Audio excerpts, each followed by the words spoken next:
actually the 3 offices and the Google Hangouts that we got set up already.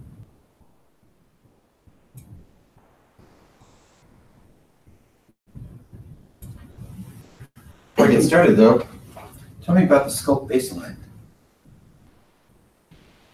What do you know about the scope baseline? Well, I learned about that before Christmas. I've forgotten about it. I've heard of it. Yeah. Scope baseline had 3 parts. Remember what the 3 parts were? Planning of it. It's the That's one of the processes. Yeah. Plan scope management. yeah, I thought it was project scope management was one of the parts. Oh, we had a process called plan scope management. That was the first process. Yeah, plan scope management. Collected requirements, defined scope, created a WBS. Those were the 5 planning processes, or 4 planning processes. Right, that's not part of the scope baseline. Scope baseline came out of creating the WBS.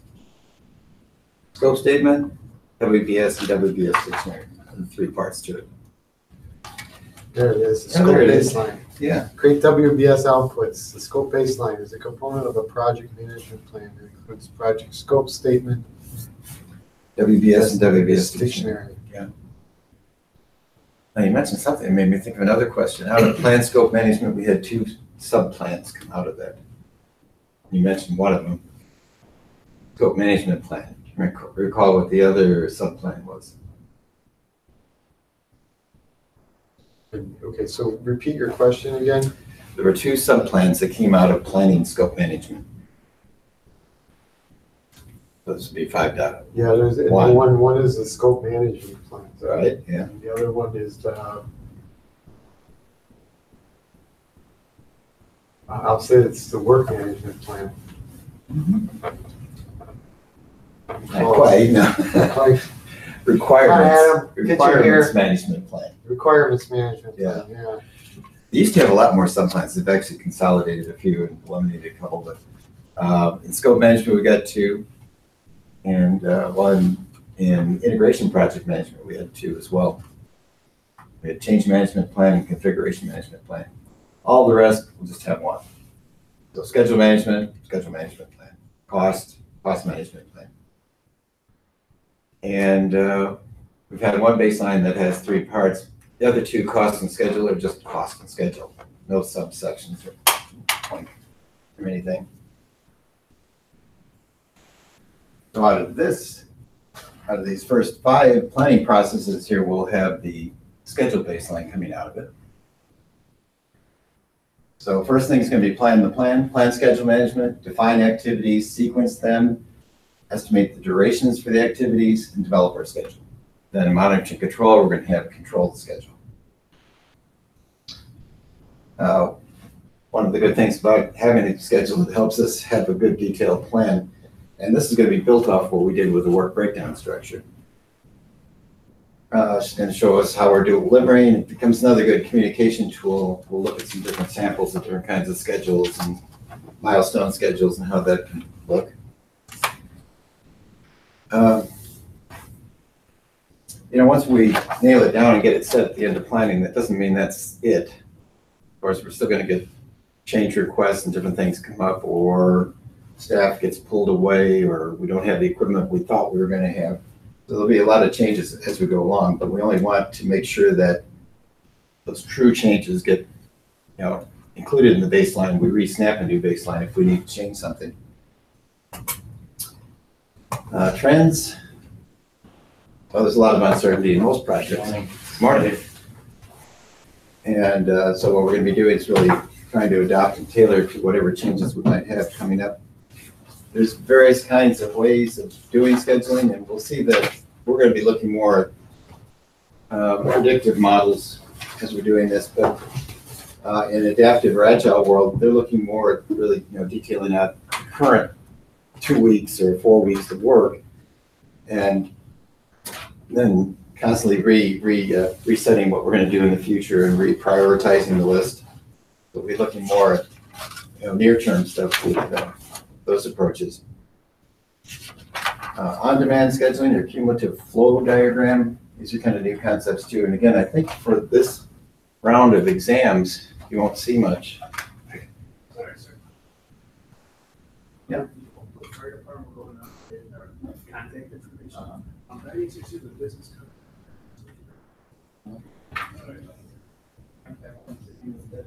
Okay.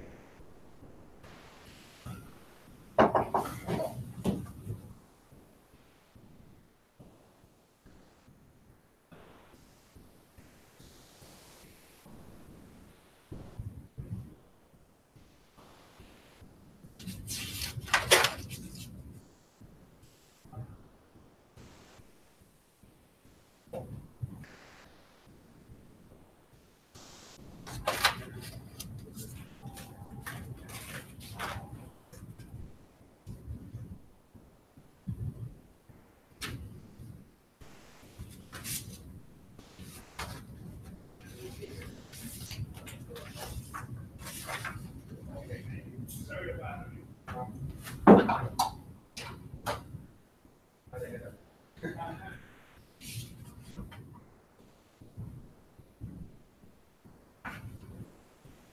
Fire department's checking out the building, checking out the offices to see if we're okay or compliant or they get the right contact information. Yeah, I started to say, you know, we're not going to see an awful lot on the current exam currently about Agile or Kanban. It's good to be aware of them because there might be a question here and there. Tailoring considerations, what kind of life cycle are we doing? Are we doing predictive? Are we doing Agile? What kind of resources do we have? And what kind of project we have? Is this really simple, 10-day project, 5 people? Or is it more likely real complex, 6 months or a year or 2 years, involving a lot of more complex things? I know in my world with the phones, we were constantly going from phones you could talk into to doing a little bit more and a little bit more. So of course now phones do pretty much everything. Agile considerations, and they're working usually with shorter cycles. And Agile is, while it's more common in a lot of industries and a lot of companies, there's still kind of a mix of things going on. I listened to a couple seminars a while back, and they talked about the change in a company. It's really changing their whole way of thinking, especially with senior management, who are used to getting some kind of report that's, you know, says we got this much work done, here's where we are, here's what we got left. And it's more free flowing. So it really is a management perspective change, I think, for companies to switch over completely. So a lot are kind of in the in-between stage a lot of times. So here's the 6 processes. I'll just go on because it's easier to read this one. So plan the plan is 6.1. It's going to give us the guidance and direction on how we're going to put together the schedule and manage it throughout the project. Define activities, getting very specific on what actions we need to do to complete the work. Sequence activities, putting everything into a logical order. And estimate activity durations, how long or how many work periods are those activities going to take. And then out of all that, we'll develop the schedules. And later in monitoring control, we'll look at controlling the schedule, making updates as needed, watching out for changes. So another picture showing the stuff. Here's some of the things we're going to go through. Processes related to schedule management, how we develop the schedule. We're going to look at network diagrams. A lot of people are familiar with something like Microsoft Project. There are actually probably hundreds of tools out there that we can use for doing schedules. I found an article a couple of years ago that talked about 260 different tools that could be used. I think almost every company that has anything going on probably has something like that. Microsoft Project's probably still the most common and well-known. It's very Excel-like, so it's pretty easy to use. We'll be looking at different kinds of diagramming techniques. These abbreviations will come up and we'll have more on the slides coming up, but PDM is precedence diagramming method, critical path method. PERT is a way of estimating what we're doing. A bunch of different terms, and we'll be spelling these out more specifically going forward. Talking about different relationships between activities. Start to finish is usually the most common, or finish to start. We'll finish this activity, then we can start this next bit of work. But there's 4 kinds of those. ES, EF, LS, LF will become pretty familiar pretty quickly here. Early start, early finish, late start, late finish. We're talking about any specific activity and how soon could we do it and how late could we do it without pushing out the rest of the schedule. We'll talk about compression as well. And there's 2 kinds that they have identified, crashing and fast tracking. And we'll look at different kinds of charts and ways we can show our information. And Agile will have some slightly different approaches on this. So what we're doing here is trying to make sure we get done on time. It's kind of a simple way of saying it, I guess. If we put together a good schedule, that can be really helpful in a lot of ways. It can help us in laying out how we're going to best lay out our resources, how we can deal with changes when change requests do come up, see whether we can fit it in or not. We'll be able to focus our best people and best resources on our critical activities. And if we've got a good schedule put together, then we can make a lot of times better, more data-driven type decisions. Becomes another tool we can use to communicate, the big picture of what's going on in the project. Hopefully, if we get a good schedule put together, it'll help our people not be so stressed. I know I had one task manager that wanted to plan everybody at 60 hours a week. We said, no, wait, time out here. Let's plan at 40 hours a week. Yeah, there's going to be critical times we might have to work overtime, but don't plan them at 60 hours. Pretty sure a lot of those folks were a little more stressed in that group. We didn't allow it, though. At least on paper, we didn't allow it. So 6.1 is plan schedule management. So it's going to provide how we're going to manage the schedule, guidance and direction on how to build the schedule and manage it. Here's the ITTOs. Here's the input spelled out a little bit more. So the charter from the big project management plan, our scope baseline that we just completed in the last class with its 3 parts. Scope statement, WBS, and WBS dictionary. Actually, project scope statement, you probably should say. Well, you'll see it in stuff. What kind of approach are we taking? Any other information we need out of the big plan? We'll have some stuff on enterprise and organizational process assets too that we can pull in. Largely what we've done in the past or on the enterprise side, how does our company work? Do they want everything predictive and laid out, or are they more agile in approach? Tools and techniques. Well, our experts probably that have worked with schedule development can be important here. What are we doing? Are we doing a predictive or incremental or agile or adaptive life cycle? Probably have software to do this. And there may be some specific things depending on the industry that we're in that we're going to use. As we're putting things together, we may want to look at different ways of putting the schedule together too, some alternatives. I know in my world, I think it had more to do with a capacity of resources. We had the people in Arlington Heights, great, we'll have them do the work. Sometimes it was Dallas, other times it was Krakow. So depending on where we had, in my case, it was mostly staffing. We a lot of times look at, where can we fit the work in the easiest and best. Output of this will be the schedule management plan. How we're going to develop the schedule, kind of iterations and releases we're going to go through, what level of accuracy do you want, units of measurement, and there'll probably be links into our organizational procedures and how they do things. How we're going to maintain the schedule, and what kind of control thresholds do we have. We have a 2-week activity, plus or minus a day might be okay, plus or minus 3 days might be the red flag kind of thing. Rules for performance measurement. We'll talk more about that as we go along. And control accounts, kind of mentioned those in WBS. You might have those at various levels to roll up your total for a subsection. EVM is earned value management, and we'll be talking quite a bit about that. More so, I think, when we get to the cost section, but it really is used a lot for cost and schedules. How are we going to report things too? 6.2 then is defining the activities. So what we're doing here is we're taking those work packages in the WBS and breaking them down into the activity level. So it's the definition. Define activities, not tasks, is the process of identifying specific actions or work to be performed to produce the project deliverables. I'll point out that activities and tasks are kind of interesting because, well, it says at the bottom here, an activity should be 1 day to two weeks worth of work.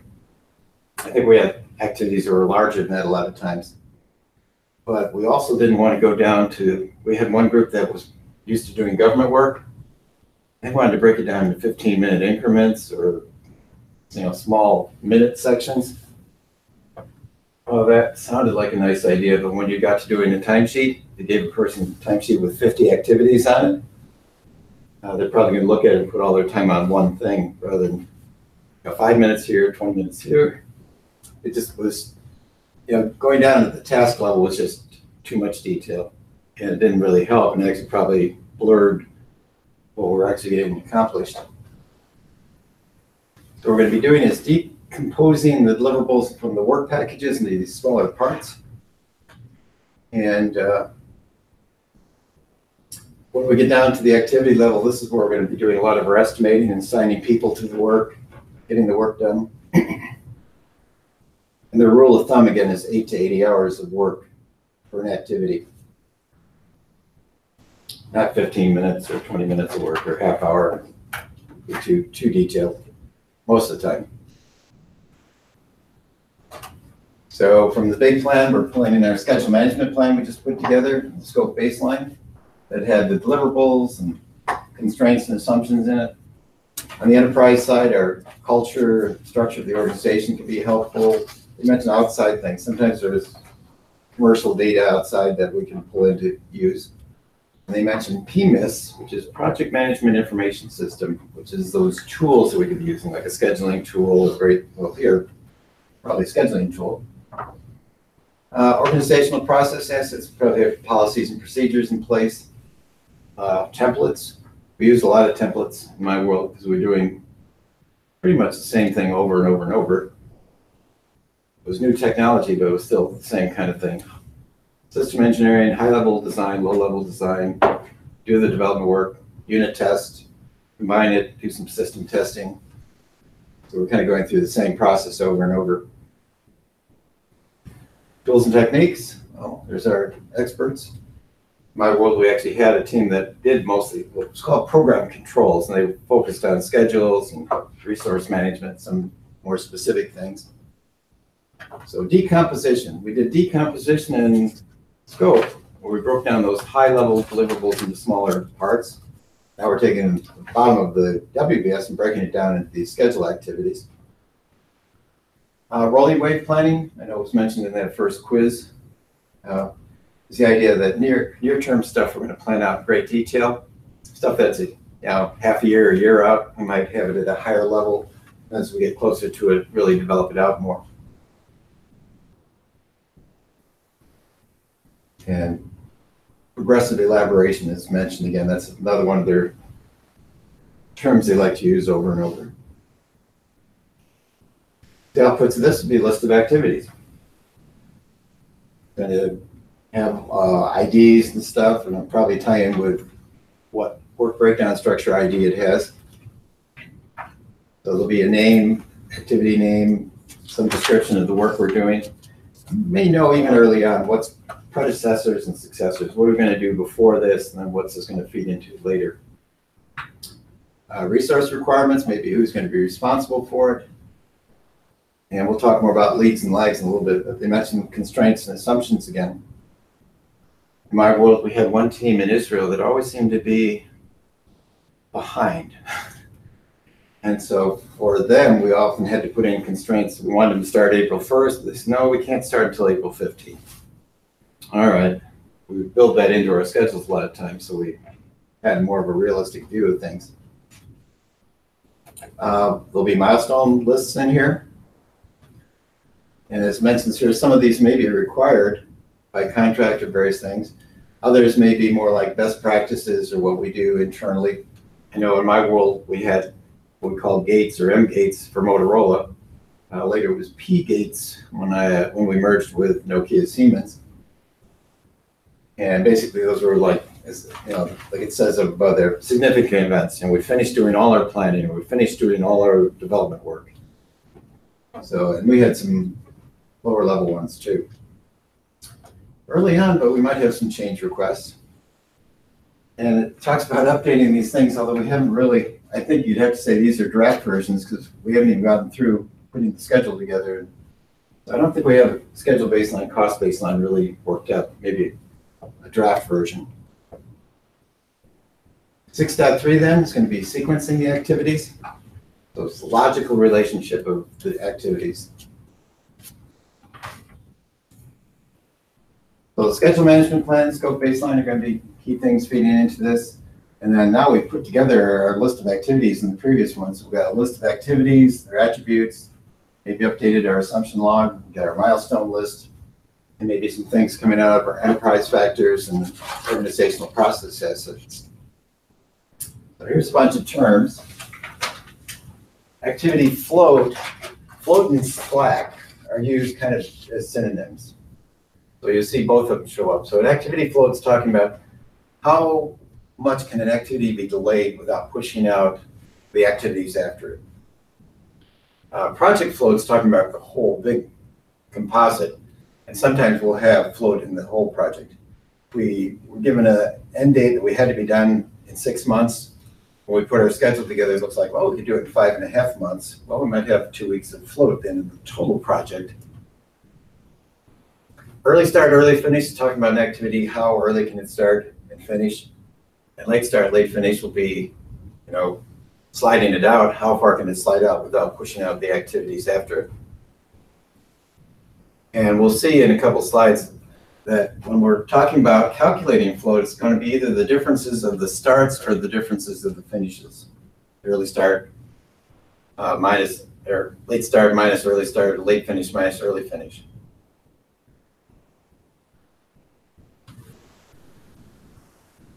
Tools and techniques, precedence diagramming method. PDM is kind of one of the most common ones used. And it uses what's called critical path methodology.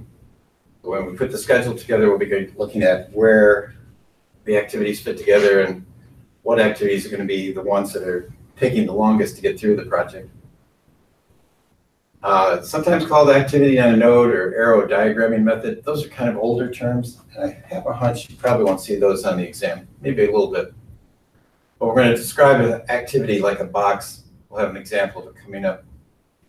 And we'll have arrows between the activities to show their dependencies and relationships.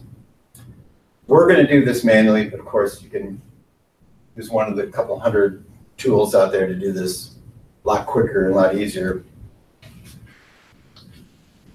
And we'll see there's 4 precedence relationships between activities.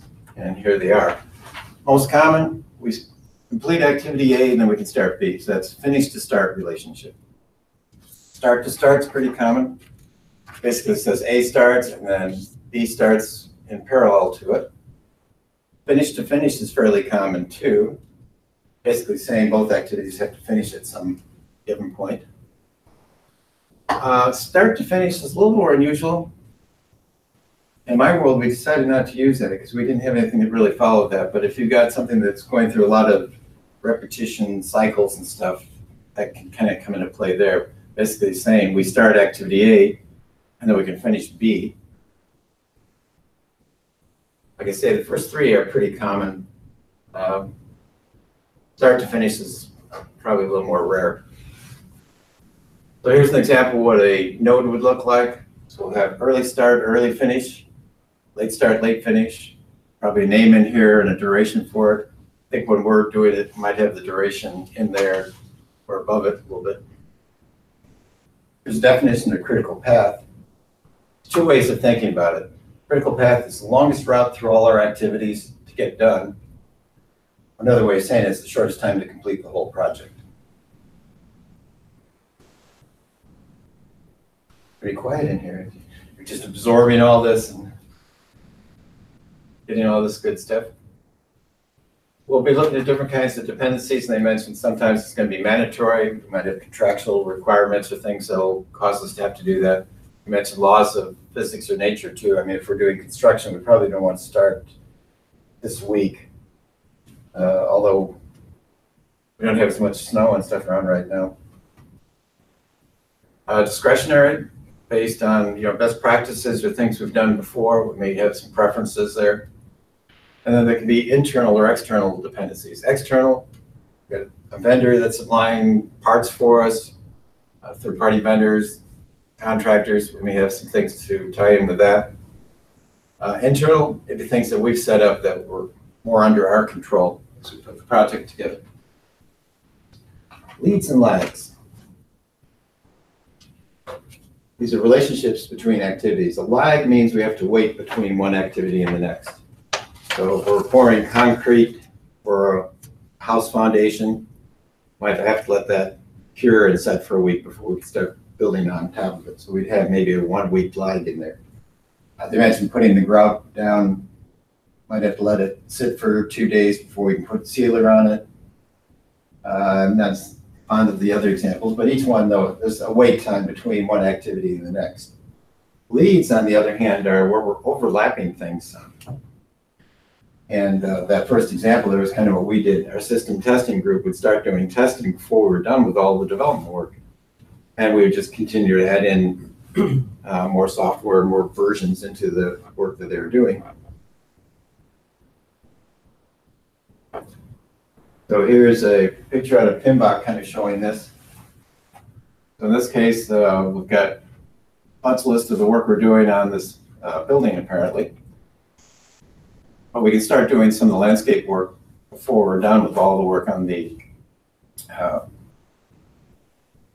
punch list. To me, I think it's more like a checklist of everything we want to do on that. We put together Nancy's kitchen, so it'd probably be like the deliverable checklist there, making sure we got everything done.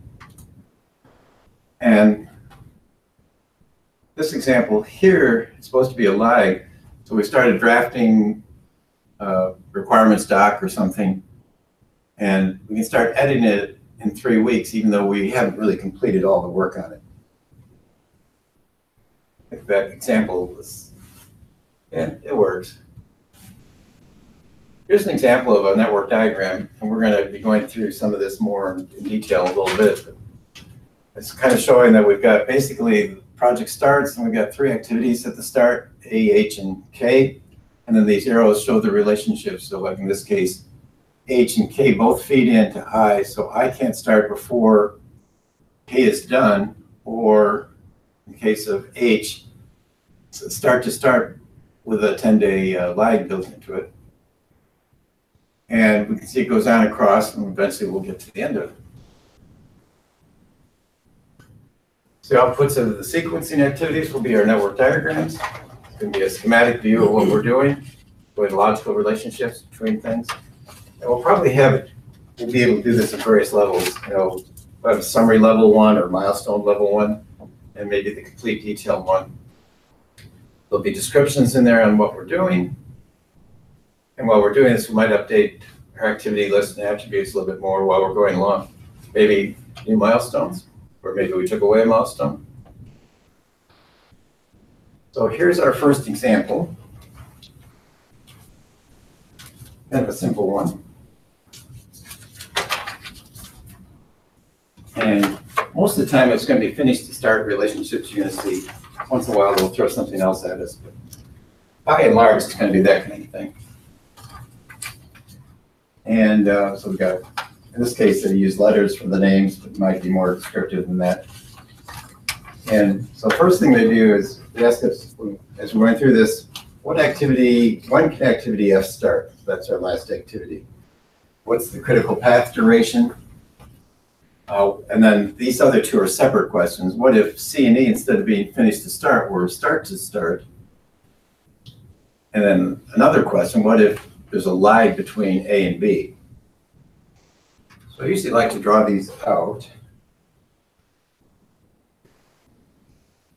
So switch over now. I'm going to be switching over to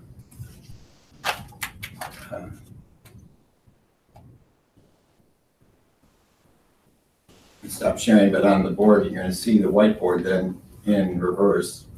So it would be a little confusing, but if you look at the whiteboard, I think you'll see it a little easier. I'm supposed to see it, we're not seeing it. What do you mean there's no signal? All right.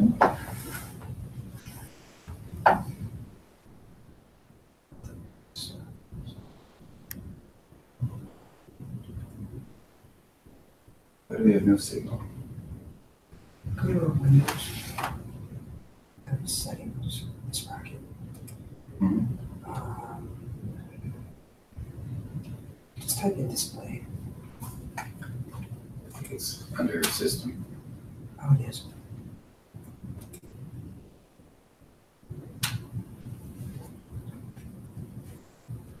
Scroll down here. Show only, oh, that's Click it. that again, and then duplicate this. Yeah.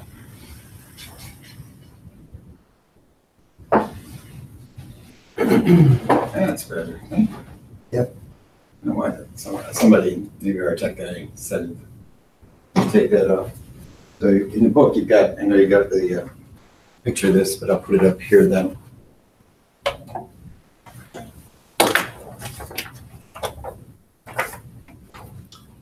So we got to start. So I got activity A and B, C, E, D, and F.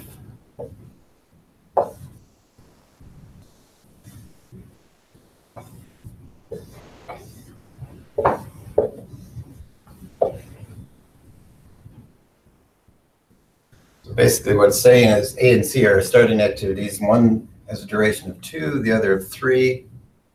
B is 3, and it's dependent on both A and C finishing.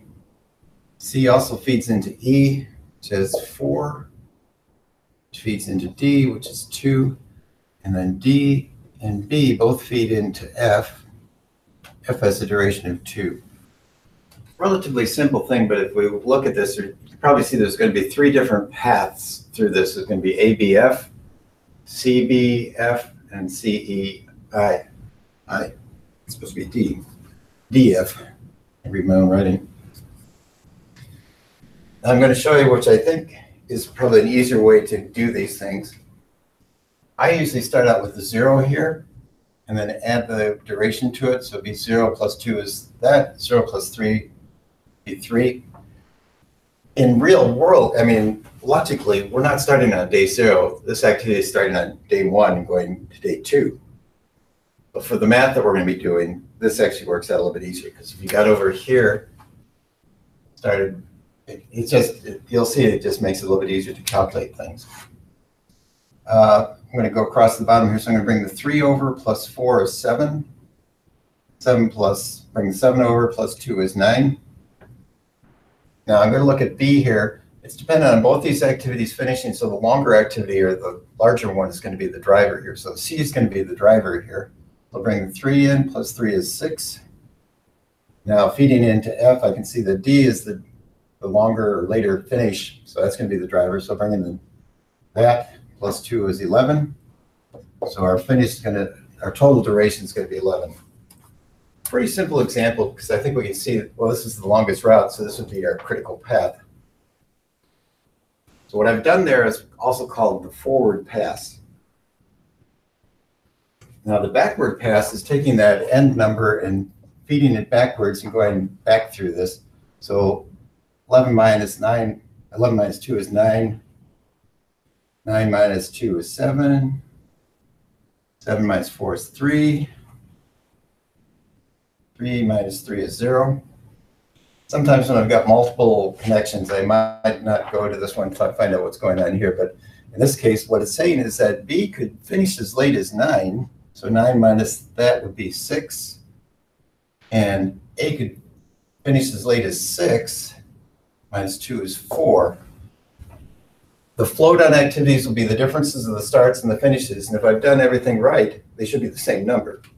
So in this case, 3 minus 3 is 0. 0 minus 0 is 0. So these are all zeros. And that's also a definition of initial definition of a critical path. It has no float. Now going back to these two, though, this one has 9 minus 6 or 6 minus 3 has a float of 3. And this one has actually a float of 4. So what that's saying is that, these activities could slide a little bit and not push out our total end. But that's not true, What do you mean? because the critical path is different. Because if you take C has a critical timeline of 3, so A can't be longer than 3, or else you slow down the project. A can't be longer than 3. Well, Because B can't start until C is done. right? Oh, but B has the float. Never mind. B That has makes float, sense. yeah. Now, if one of these slips, then we've pushed everything out. Right. So if this takes 4 days, we're already 1 day out. Mhm. Or if E takes 5, or if D takes 3 or 4 days, that's going to push our schedule out. Right. So that's the original thing that they gave us. And they throw a twist at it, and I'm going to draw it on top of it here, but actually I'm going to give you a handout that has these separated out. Basically what they're saying is instead of finish to start, what if E and C are start to start? All other things being equal. So basically E is still going to feed into D, and it's still going to feed into F. G is 2. Now, if we had it like this, without doing a lot of other stuff, we could see, well, this was 3 plus 3 plus 2. So this route would be 8, and this route of 4 plus 2 plus 2 would also be 8. So we'd actually have 2 critical paths in that case. We'd have CBF and EDF, shorter than our original setup. Now, by making this start to start, that actually pulled in our work a little bit. The third, oh boy. Third scenario is, what if we have a 5-day lag between A and B? I like to treat lags almost like an activity. So I will give it a little box here. So if we have that in there, it was 0 to 2, 2 plus the 5 would be 7. This would now be 7 plus 3 would be 10. 10 plus 2 would be 12. So if we had a 5-day lag in there, this now becomes our new critical path. So A lag B F take 12 days, 12 units, 12 months. I don't know what we're talking about here. So I have a handout on this. Used to not have a handout on this, and students were sometimes lost. I'm trying to figure out what you're talking about. I think that's good. Yeah, it's if you watch the video, it'll be fine. But on the screen right now, that's why I say don't look at the screen right now, because I'm being backwards. Look kind of rude.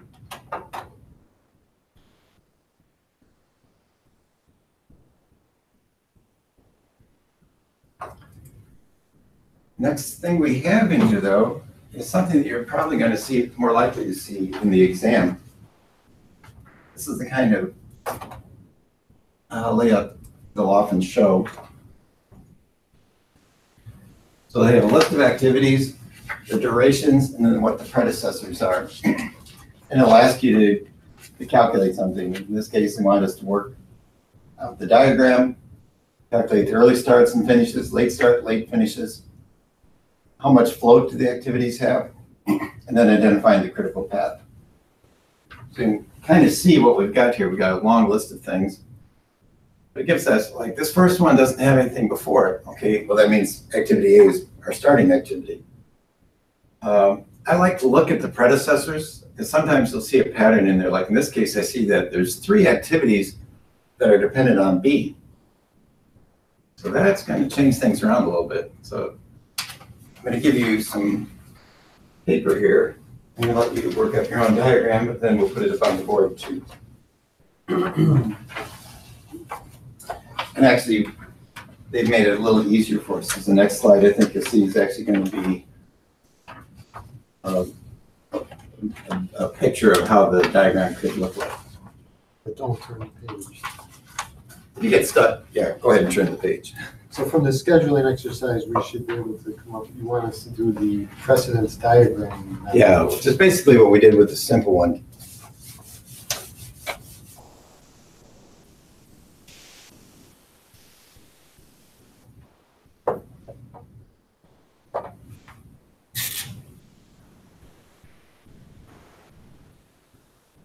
This back, because I think I put it in there too. I did.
You'll discover something too, that a lot of times it's better to hold your paper sideways, because otherwise you may run out of room, have to curve it around and bring it down.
I get it right. Even the numbers. Even the numbering is right. That's good. And what you do is a forward pass, which is putting in the early start, early finishes for these. So we'll do kind of like what I did with the other ones. So this will be 0 plus 15. And 15. Is that the next That's slide? your next step. No, it's not in your, not in your So it's slides. in the, oh, it's the sheet you have? Mhm. Where are the early pass numbers then? They're not in here. Okay. It tells you to do this, though. So it's saying calculate the early starts and finishes, and late starts and finishes. So what you're doing is basically this, Adding up the top, middle, and the bottom row. early starts and finishes, what I call the forward pass, and the backward pass is doing the late starts and finishes. Okay.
By the way, on the forward pass, it's always the large, it's the bigger number that we're carrying over. In this case, it's simpler, but the backward pass, we're going to be using the smaller of the late finishes or late starts.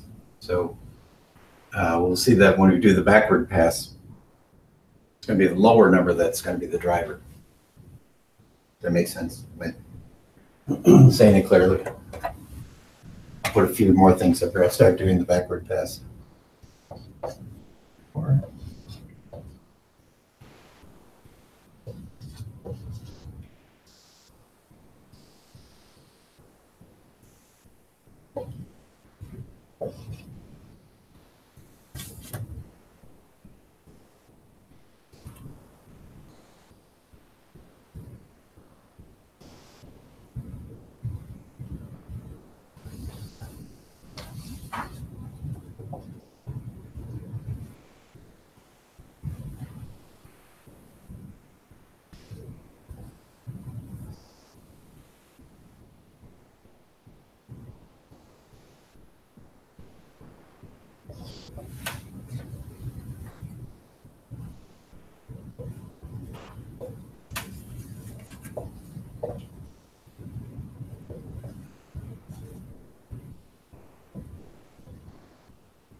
Yeah.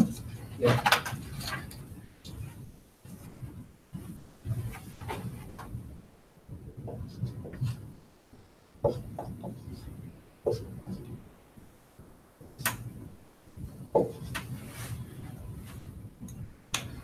So on the backward pass, what I was getting at actually, like, is here with these three different routes coming back, feeding backward into B, it's going to be the lower start, the 20 here, that's going to be the driver to bring it back. These, as we can see, will have float in those other activities.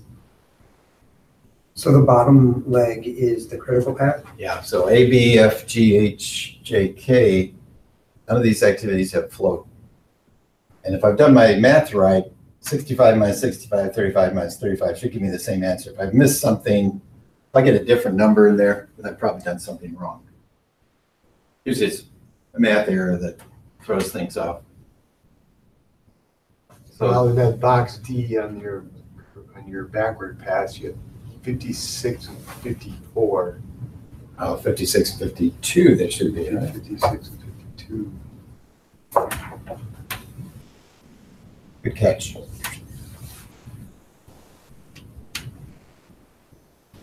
I don't know if it's going to make any difference, but No, it'll make, because I knew this was 32. Wouldn't, yeah. it doesn't make any difference. If I, wait, 34, 32? Oh, something's wrong there. Yeah, I didn't subtract right. Oh, then the 32 for I. Mm-hmm. Oh, is that 37 minus 69? Or 69 minus 37. Okay. Yeah, 32. Or 59 minus 27 also gives me that. 54 minus 27. Did I have that right? No, that's 59 minus 27. Can't read my writing again. 59 minus 27 gives me 32. 56 minus 24 also gives me 32. These three are in a linear pattern here, and so the float follows along there. Now, this particular one, we could have probably just seen with the duration numbers. We go, well, this is probably going to be the critical path. We got 15, 20, another 15, another 30, 20. Could have probably guessed that without doing all the numbers on it. But if they asked us then how much float does activity G have or activity C, then it becomes more important. Now, as a project manager, I like this. Now, they're not going to ask you this on the exam, but I'd be putting my best people and best resources on the critical activities. DEI, maybe I got some average people that aren't real fast, but they're decent. I'll probably put them on there. C, if we're talking about 65 working days, that's like 3 months almost. 5 days a week. And so I'd be putting maybe the kid right out of college or something on that. If that slips if it takes him 5 or 10 days to do it, well, still no problem. With 65 days float on it, that's where I'd be putting my brand new people or least experienced people on it. They might need some help from somebody more experienced. And so as a project manager, a lot of times I think the schedule helps us in noticing those kinds of things. I put my smart people, my gurus and stuff on those critical path activities. We want to try to guarantee that they don't slip. The critical path is A, B, F, G, H, J, K. Mm-hmm. And what else did they ask us in there? Identify the critical path, identify activities with float slack, calculate late start, finish. Okay, so I think we've probably identified everything that they asked us to there. So because this is kind of new and different for most of us, I've actually created some exercises for us. By the way, in that handout I gave you, the last page of the handout actually has the answers for the one we just put up on the board there.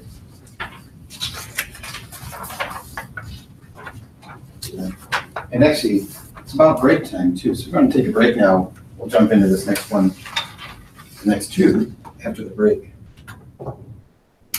If it's a break, we're going to forget everything and not do it. So when you calculate the early start and finish, that comes out to be 94, is that correct? Yeah, as we went through the original thing, this route here gave us 94. So it was 20 plus 15 was 35 here, plus 30 gave us 65, plus 4 gave us 69, plus that 20 gave us 89, plus the 5 for K gave us 94. So that's your calculate early start and finish. Yeah, and So if you calculate your late start and finish, what you did? that's what we did on the backward pass. So we started out taking the 94 again, minus 5 is 89, and we took the 89 back to here and also back to the other activity that was driving it. So 89 here minus 20 was 69, and then 69 we took back to both of these activities, which were dependent, and we had a relationship with it, which is why we ended up with float on these three, but no float down here. And this 89 going back to activity C, we had just tons of float. That would be 13 weeks, 13 5-day work weeks. So all of them have, all these activities have float or slack? They have a float calculation. I mean, these activities here have 0 float. Critical path has 0 float. These three had 32 for float, and this one had 65. Is that the same as slack though? Yeah, float and slack are kind of synonyms.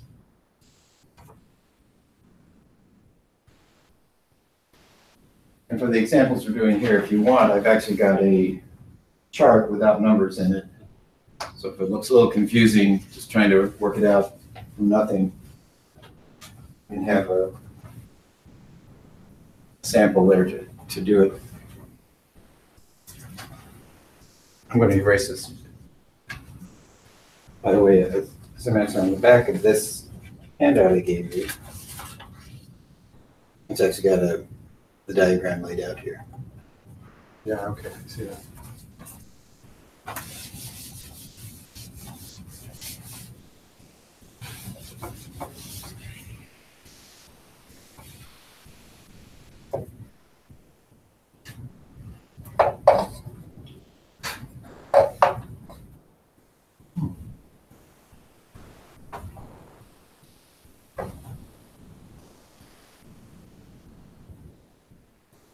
Crayon.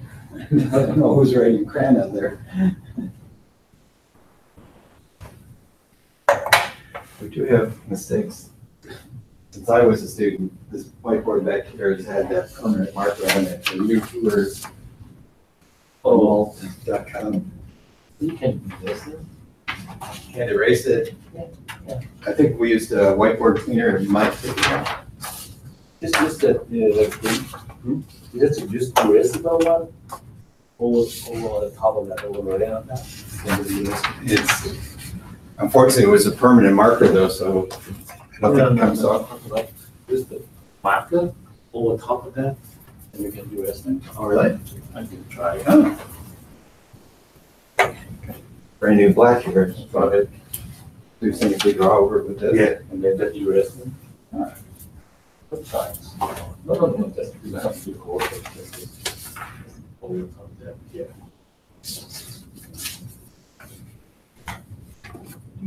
Let it dry a little bit. No, it's just to do it right away. That's right. They wrote it with permanent marker? Yeah. That's The been way you get rid of permanent marker is typically rubbing alcohol. yeah, that would work. Charlie was saying, oh, see, yeah, it's, I'm using dry erase over it over and over. That's a lot of work, but yeah. Yeah. Right, it's just, oh. Yeah, now if we had, well, thank you. I don't use this one, so. Okay. It's funny because it's been there for a long time. What was the solution? Rubbing Rubbing alcohol. alcohol. Yeah. Yeah, because I had a smiley face in my bathroom. Yeah, a very zealous 4-year-old did that. Uh-huh. But since we had 4 of them at the time, we didn't know which one, or 3 of them. We didn't know which one of them did it. Uh-huh. That's the fun of triplets. Yeah, triplets? Yeah. Wow. As I mentioned, I think while you're out, I've got a halfway worked up thing for this, but if you don't want it, if you want to go from scratch, I'll give you this. This would be kind of like that second slide on the one that was in the book. And I'm going to give you eventually an answer sheet that's got everything on it. I'm up for this, 'cause it's quicker. That's quick. The boxes are easier to write in. Yeah, when I was first doing this, I actually drew the boxes in, but as you saw when I put it up on the board, I didn't put those little boxes around to really start to really finish the circling. So that's just too much extra work you don't need to do, especially when you're doing a 4-hour exam and you don't want to spend 20 minutes just putting the diagram together.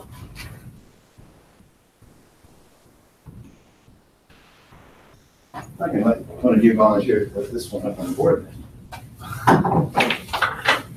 With all the artwork. But since I gave you the blank diagram, I've actually done part of it for you there. Sorry about the text this morning. I saw the text, but I was driving, so. Oh, yeah, that's fine. If you're on the road, I don't want you to try to answer that.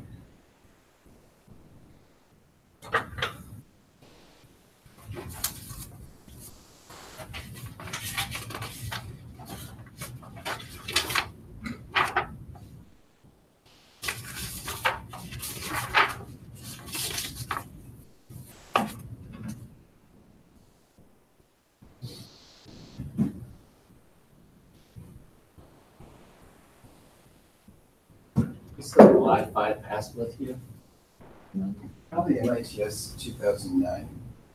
Oh.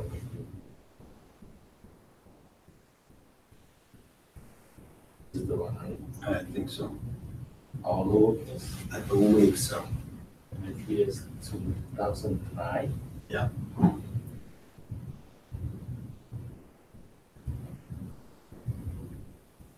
If it's not there.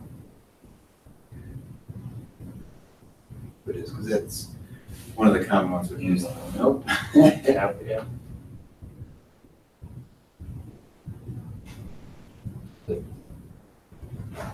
Okay, simulated group. Yeah. Cap and Kevlar. yeah. Good. few changes on, some of them are, a lot of them for a long time. Nope. I think I got a note here.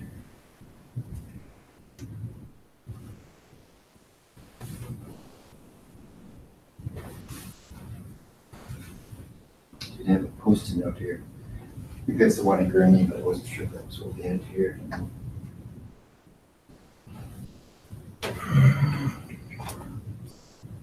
Oh, all cap. It is all caps? Oh, okay, thank you. You're nice to make them inconsistent.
Oh, something else we used to do, besides Agile and ITIL, we also used to do SOX. Every possible form of managing IT ever, I've done in the last 7 years. Uh-huh. It's fun that way, I swear. I will stand by that statement, even if it doesn't sound genuous.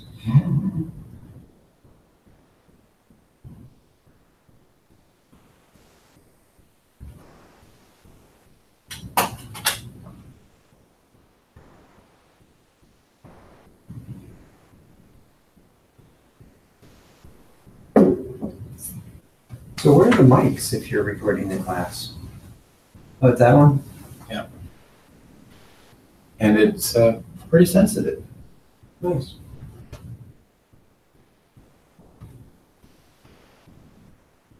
I thought that was simply a camera. I think it's also a mic, although I'm not fully sure of that.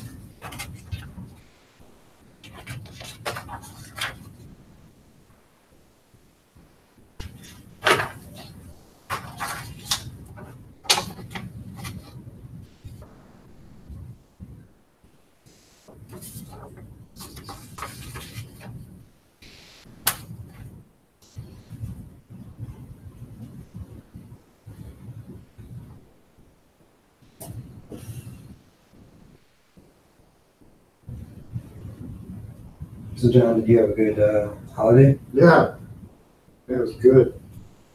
Just read it. Excellent. Yeah, it was excellent.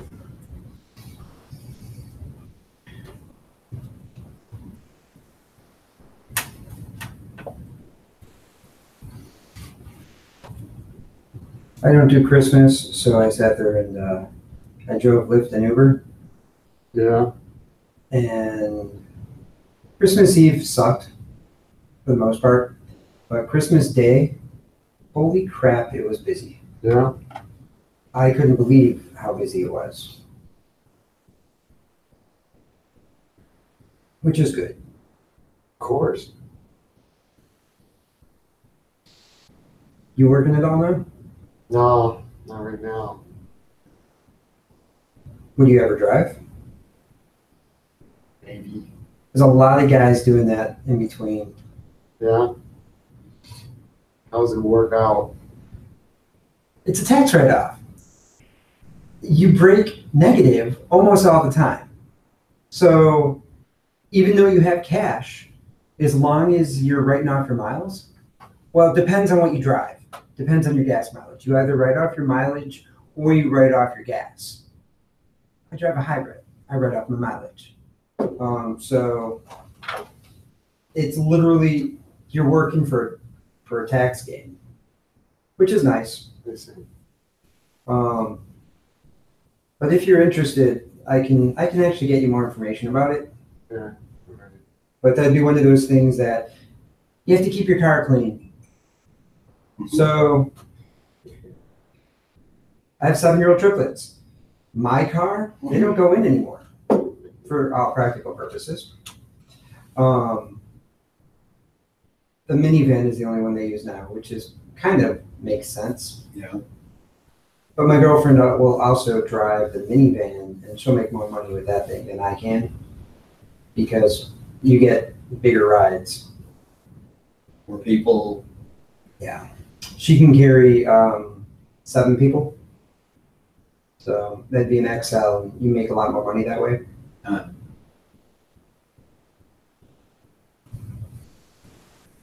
It's all a game. My wife was thinking about that a little bit. For herself? Yeah.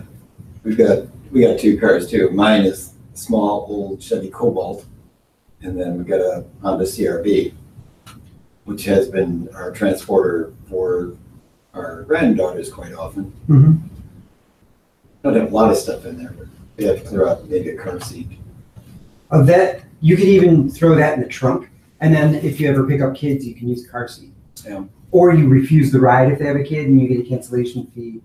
If it's Lyft, you get $5. Oh yeah. Uber, it's a pinch less, but it's weird. So If you she's see both, thinking- which one do you like better? Were they close?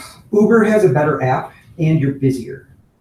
Oh, yeah. Uber also is a crappy company, That's what I've heard. I heard that Lyft was a better company to work for, but neither of them are awesome. And Lyft is getting worse. But it's just, it is what it is. If she's really interested, I can get you guys information on it too. So you get paid based on mileage or number of passengers or both? You get paid on number of passengers, so it depends on the type of ride, and you also get paid on time and distance. Do you do a lot of airport or downtown things? Not anymore. They changed the airport situation. Used to be you could drop someone off and pick someone up in the same spin. Yeah. Now you drop someone off and you have to go to the TMP lot, the waiting lot, and it sucks. Yeah, because that waiting lot is, I like Midway for their waiting lot, but Midway is quick. although- Midway is quick. It's Yeah. further away. Midway's is actually farther, but it's straight down Cicero. yeah, it's straight down the road. But so like That's why we always see people parked along the side of, for picking up, but those aren't I see. drivers. The drivers can't get rides that way anymore. oh, I know, but I mean, yeah. When we'd go to pick up somebody, we'd have to either circle around 3 times or. Mm-hmm. Yeah. on the side. Actually, the O'Hare Oasis, which is getting shut down, was actually a good place for us to wait too. Mm-hmm. So here's an example. I had a fare where I made $19.62, It was a 53-minute ride. My base fare was only $1.34.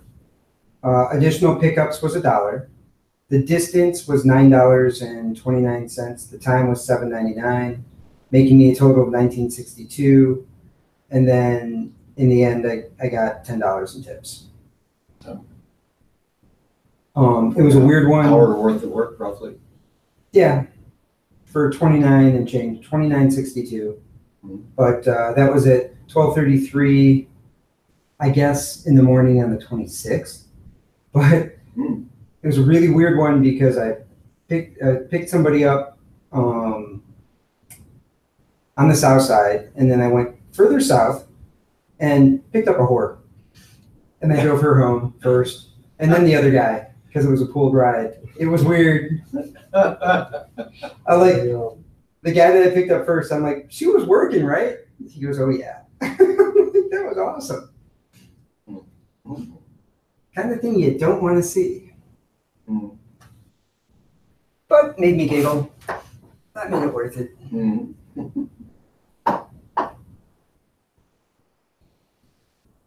Yeah, if your wife is looking into doing it, I can get you guys information on it to see what would make you more money right off the bat. Because they have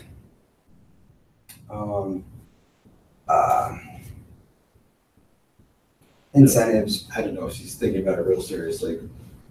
We just were talking about it the other day. Yeah, because it's a guaranteed. I don't see how much the guarantee is right now. You get a referral bonus if she sends it. There are small referrals, depending on the time of year. They have a thing that says if you're only going to drive one day a year, drive New Year's. Yeah. But literally, they got rid of all bonuses and everything for Christmas Eve and Christmas Day, and I killed Christmas Day. And I had no idea the West and the South Side were so busy. And I heard 3 gunshots. I can kind of guess that because I know when I worked for UPS, worked out of the Chicago hub, which was just south of the Loop, Roosevelt and Jefferson. And we go south sometimes out of there. Or we also had one in Dobson, which was at, Dobson was at like 6900 south, something like that. And I'd go out with drivers once in a while. In certain neighborhoods, just go out in the morning with me on that route because I want to be out there. The druggies and the drunks are still sleeping it off in the morning. I actually had 2 high school kids on Christmas morning. It was like 11-ish. They wanted a ride to a gas station to pick up Subway sandwiches and then a ride home. So it's half a mile total at best. But it was like 22 minutes because I was waiting for them while they were inside. And so they're waiting in, they get back in my car, they have their sandwiches, I'm driving them back. And as soon as I turn the block to get into their apartment, they're like, don't panic. And then with under a second, 3 gunshots. I'm like, 1, how the hell did you know there were going to be gunshots? And 2, thank you so much for telling me not to panic. I was on I think it was Washington in Austin on the west side. Okay. And it was just one of those things that, it was one of their cousins texted them right before they're about to shoot, but we're fine. And then they sent them the video of these guys shooting in the air celebrating Christmas. They were just bang, bang, bang. Yep. Dumb. Yeah, because I remember a number of years ago, some guys were doing that, and one bullet came down and hit a little kid. And killed her. Yeah, it happens in like Iraq all the time. Yeah, because they're every holiday they celebrate, shoot up. Yeah. Everything that goes up comes down. Yeah. I don't want a little piece of lead coming at me at 122 miles an hour. Terminal velocity sucks. Yeah.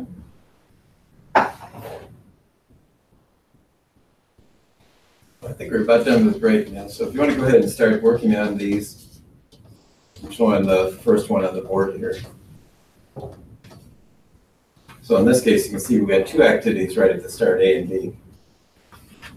And so far, we've only had 1 activity finishing up the thing. Sometimes you'll see that there's multiple activities that go to the end. Well, in this case, yeah, there are 2 activities. E and H go to the finish. Oh, you put in even the numbers. You even put in the numbers on this Yeah, one. too easy, right? So all you have to do is early start, early finish, late start, late finish, and float. Or you want us to use this diagram here? You can if you want, or you can start fresh without it. They won't give you a diagram like that in the exam. I'll try it. Just being a nice guy. I'll put it on the paper myself. I'm gonna give you a couple of these for homework too, and I won't give you that diagram. Well, there you go.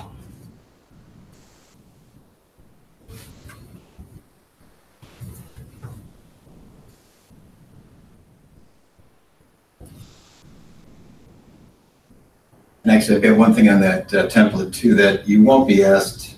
You might be asked about in your critical path occasionally, but most of the time, they're just gonna want the critical path.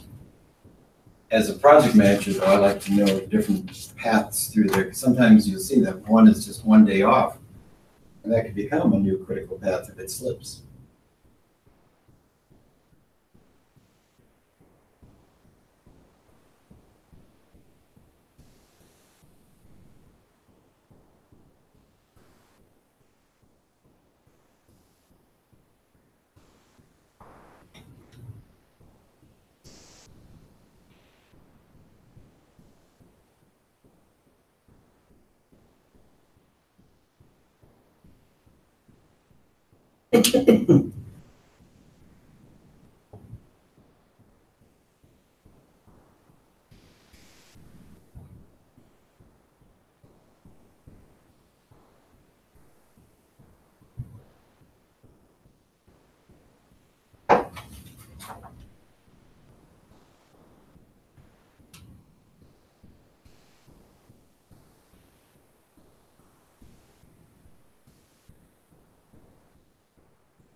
Are we doing both or just the top one for now? I think just the top, right? I'm good with that.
Just the top one for now, right?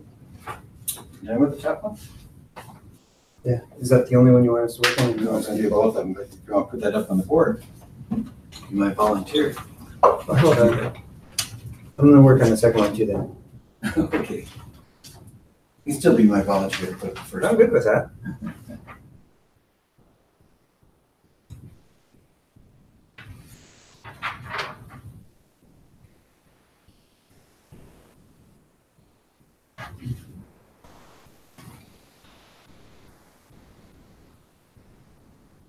I can vote. On the second one.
Want to put the floats up there too, for the activities?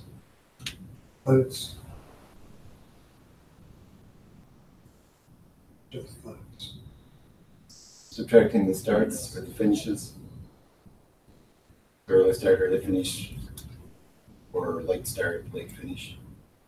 And critical path. So all these, Which which I did wrong. No, under, what I usually put underneath, like for A, be 0 minus 0, or 4 minus 4, so the float on that is 0.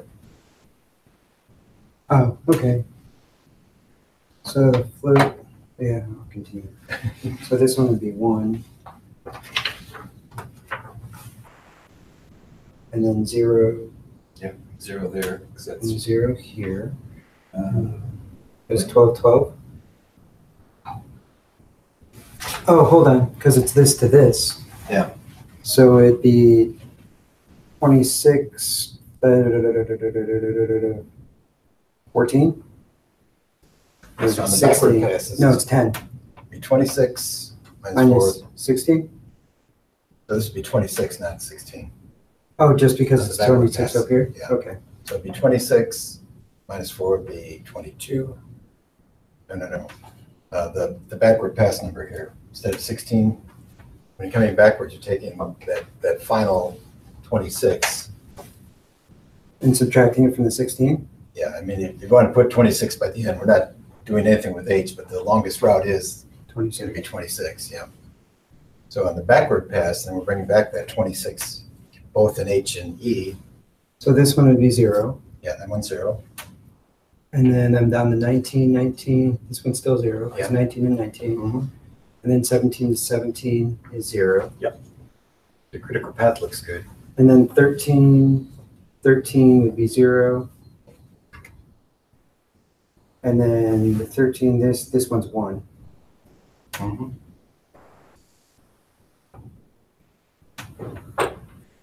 So actually your numbers in here would be, this would be, this would be, well, actually, this is going to be different here. Let's reword this a little bit. Okay. Basically, you're bringing back the 26. All right. So this would be 26 minus 4 would be 22. So the float on this one is actually, oh, get the red. I'll let you do red. 4. 26 minus 16 or 22 minus 12. Yeah, so it's 10. Yeah. Okay, and then it's going to be 22 minus 12, which is 10. Well, But, this is dependent on both of these. right, and so this is the more it's critical 13. one, so it's Yeah. 1. So bringing back the 13 minus 8 is going to be 5. Now that's where you get your 1. Okay. And then you have the 5 to the 4. This is actually 5 minus 3 is going to be 2. This is actually going to be a float of 2 on that one. I killed that one. You're pretty close. All right. Yeah, your critical path was good, it's just a couple of these others. That's why I say in the backward pass, what we're doing is taking that final end total, bringing it back. That's why, this was 0, 0, 0, because it was just, that was our critical path. Down here, this one has some float. This one has a little bit of float, not much. And this one has a little float. Now, the answer sheet I'm gonna give you, there's actually 5 different routes or paths through this thing. And, again, as a project manager, I'd be watching out for activity D, who's only got 1 unit of float. That slips it all. It's either going to be a new critical path or the critical path. If it slips like 2 days, that takes 10 days. It's going to push everything out. And I'd probably be putting decent people on both B and D because they don't have a lot of float. Activity E, that's again where we could put our kid out of college or something that's got 2 weeks of float.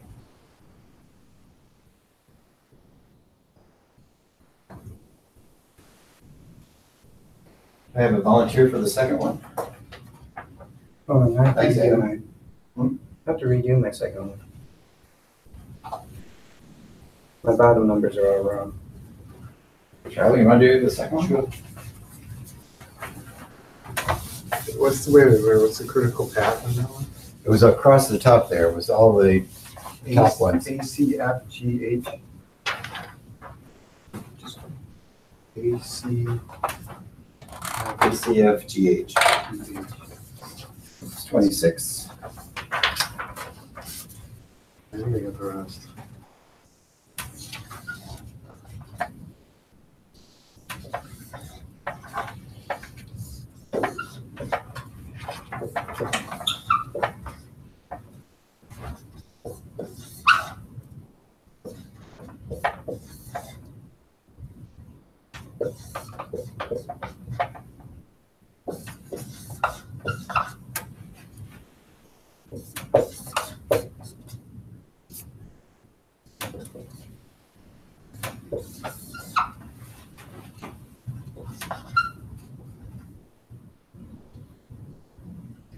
By the way, sometimes students get off, if they see that I've got like A on the top, B on the bottom, if they've got a mirrored image of it, if they got it reversed, as long as you got the logic right between the activities, that doesn't matter. Sometimes get freaked out when they say, oh, wait, I had activity C down below and D on the top. Okay, that's fine, as long as you got the logic right, the links and everything. So down here, this one's going to be 33 minus 5, right? Yeah. Okay.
Very good, yeah, looks good.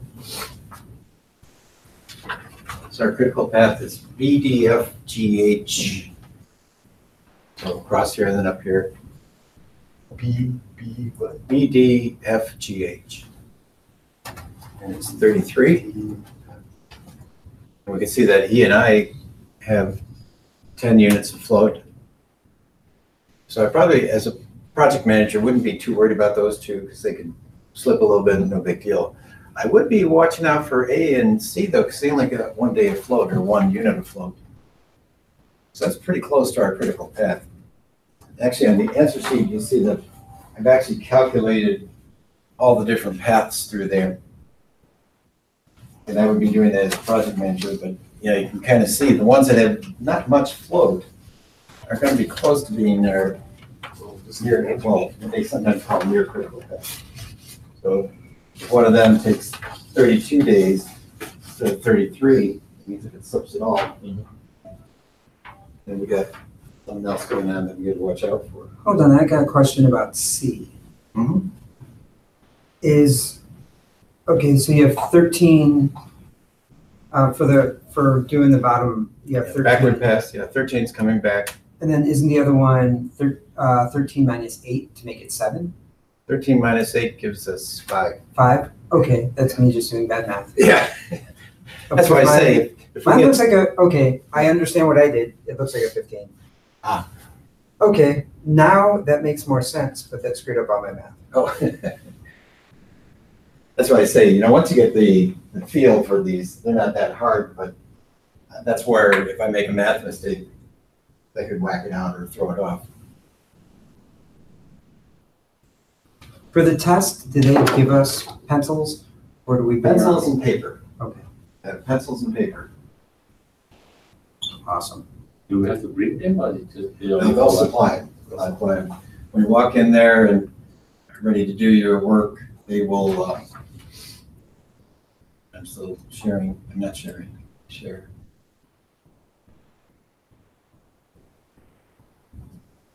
Yeah, they'll give you a locker and you can put everything in your locker, your coats and things. Also your calculator, your phone, your watch, unless you got an iWatch or something like that. They actually are pretty strict. Kind of like going to the airport. They actually wanted me last time with a metal wand. Can you wear an analog watch? Perhaps. They might even say, oh, you better just put it in the locker. They'll be pretty clear on it. If you say it's just, you know, this watch doesn't do anything except show time. Time and date, yeah, Yeah. literally analog. Yeah, you might be okay with that. I'm not sure. You might be real sticklers and maybe put that in the locker too. They made me pull up my pants legs last time, which Oh, really? that was funny. So there's a clock on the computer that we can time ourselves? Right? Yeah, you'll see, once you actually hit the first question and start, 4 hours will start timing down. So you'll be able to see exactly, you know, how much time you got left.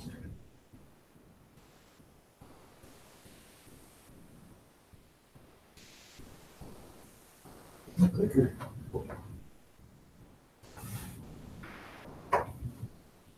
There it is.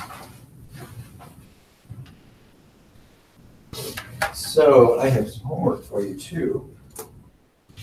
Look kind of similar, but it says part 2. 2 different assignments on it. Unfortunately, our next class is tomorrow, so we only got 1 day to work on it. And I'll give you the answers on those too.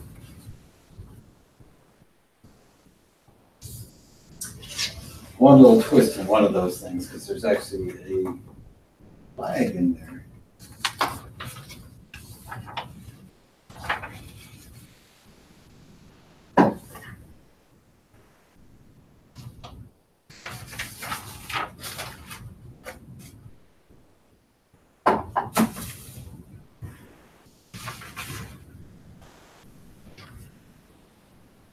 So that's network diagrams, putting together logical relationship. 6.4 then is going to be estimate activity durations. So what we're doing here is really saying, okay, we put together a simple diagram. Now here's what we're talking about. I like to use the example, if we got a 10-day activity and I put one person on it, well, it's gonna take 10 days. Put two people on it, in theory, it could take 5 days without too much interference. It's not gonna work if I put 10 people on it. It's not gonna take 1 day. There's gonna be interference and everything else there. There're gonna be coffee breaks and everything else with 10 people on it. So there's gonna be a point where, 2 people, 5 days, okay, that probably makes sense. 3 maybe, but I'm not gonna throw an army at it because it's probably not gonna get it done in 1 day. So what we're really looking for is figuring out how much effort is gonna be needed on each activity, whether it's people or equipment or whatever we're gonna be using. What we're actually trying to calculate then is the duration of these various activities. And things like the skill set, like even with the examples we used here, we got highly skilled people, I'm gonna put them on the critical path activities. We got a rookie right out of college, I might put them on these activities, but I might want to use that person before we get, 2 weeks into the project. Maybe have them doing other work or something. A lot of times we're not doing one project. If we got 3 or 4 going on at the same time, maybe we can assign them to other work. And they mentioned motivation too. If we got people that are burned out or, not really interested in what we're doing, that could be an impact factor too. Even if they are this smart and, people that have done this work a lot and know what they're doing, might have to look at what can we do to motivate them and help them get back in track. So a bunch of inputs. See this next page here. There's some things we need to consider. That law of diminishing returns, kind of get that idea of a 10-day activity.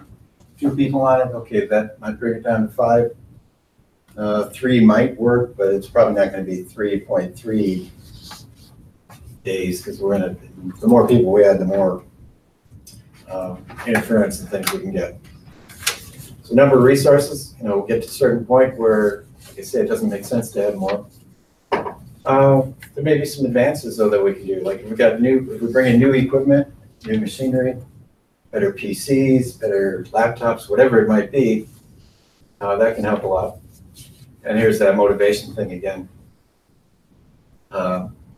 If that activity really is an 8-day activity and we put one person on it, but tell them they have to be done in 10, that's where Parkinson's law comes in. It'll expand, fill that void.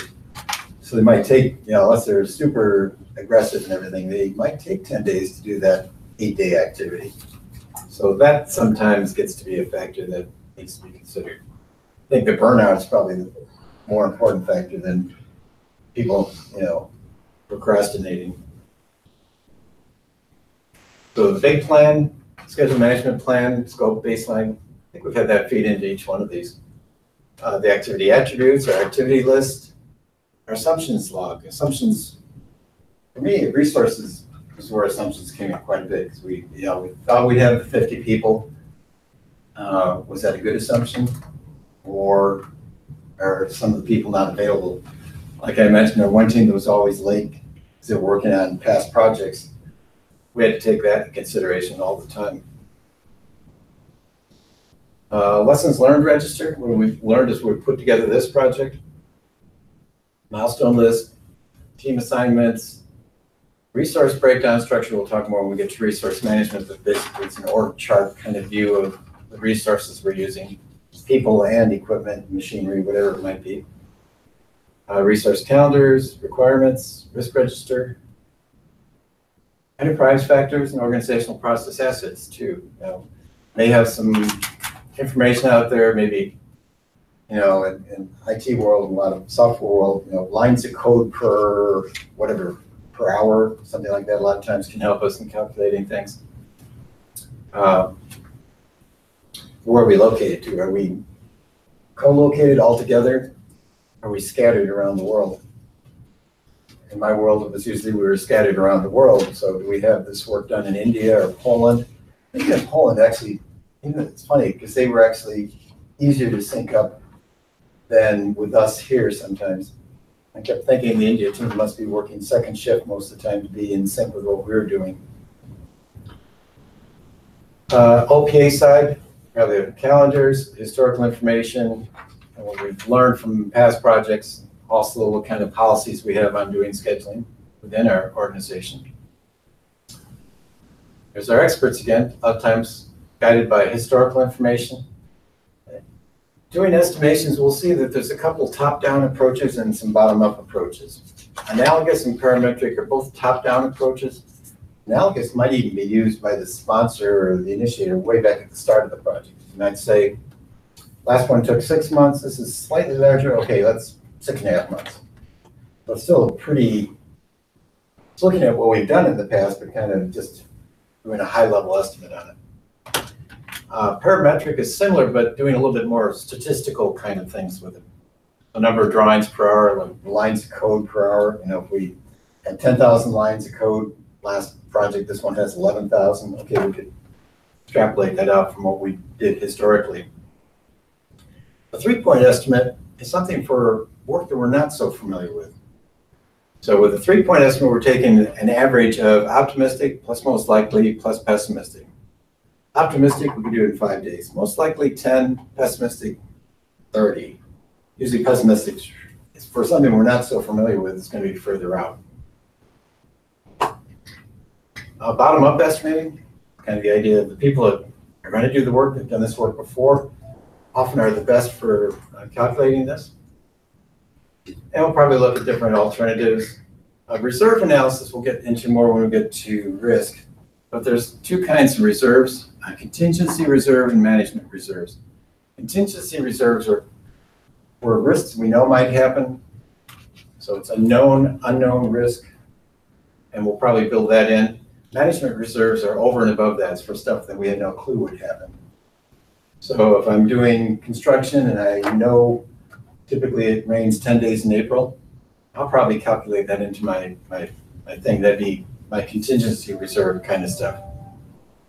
Expecting hurricane in Chicago, no hurricanes in Chicago. Earthquake in Chicago, probably, again, not even something that we consider. Fire at one of our main factories, that might be stuff that we cover under management reserves. And we might not even have much of that built in. We'll be doing brainstorming and using different ways of doing this. The fist 5 fingers. I'm not going to say that fast 5 times. Is an approach used in the agile world where, if we agree on everything, great. On down to no, we're not quite in sync. They mentioned Delphi and nominal group technique. I think I mentioned this earlier too. Delphi is where we're having our experts vote on this anonymously, so we don't have one loudmouth pushing over everyone else. Nominal groups, same kind of thing, but voting openly.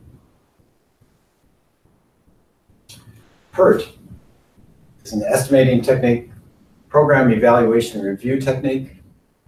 It's similar to that 3-point estimate, but here we're weighting the center part a little bit higher. So it's going to be optimistic plus 4 times most likely plus pessimistic.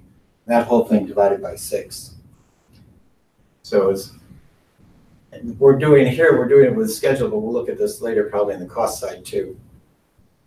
So a 3-point estimate was just taking those 3 points and adding them up and dividing by 3. Here we're weighting it, and the PERT theory is that weighted average is a little bit more accurate than just using the average of the 3. And this is a chart that kind of shows it. Like I mentioned, if optimistic is 5, most likely 10, pessimistic 30. Typically our PERT estimate will be pushed out further this way. If it was 5, 10, 15, then PERT most likely would be the same thing, because that's something we're probably a little less uncertain. But typically, this is probably more of the view that we'll be seeing with stuff that we're not so familiar with. But stuff we've done over and over and over, we probably don't even need to do this. We just use those past actuals from past projects to come up with a pretty good idea. Here's some formulas. And these are some of the formulas you'll need to know. We do have a handout on this.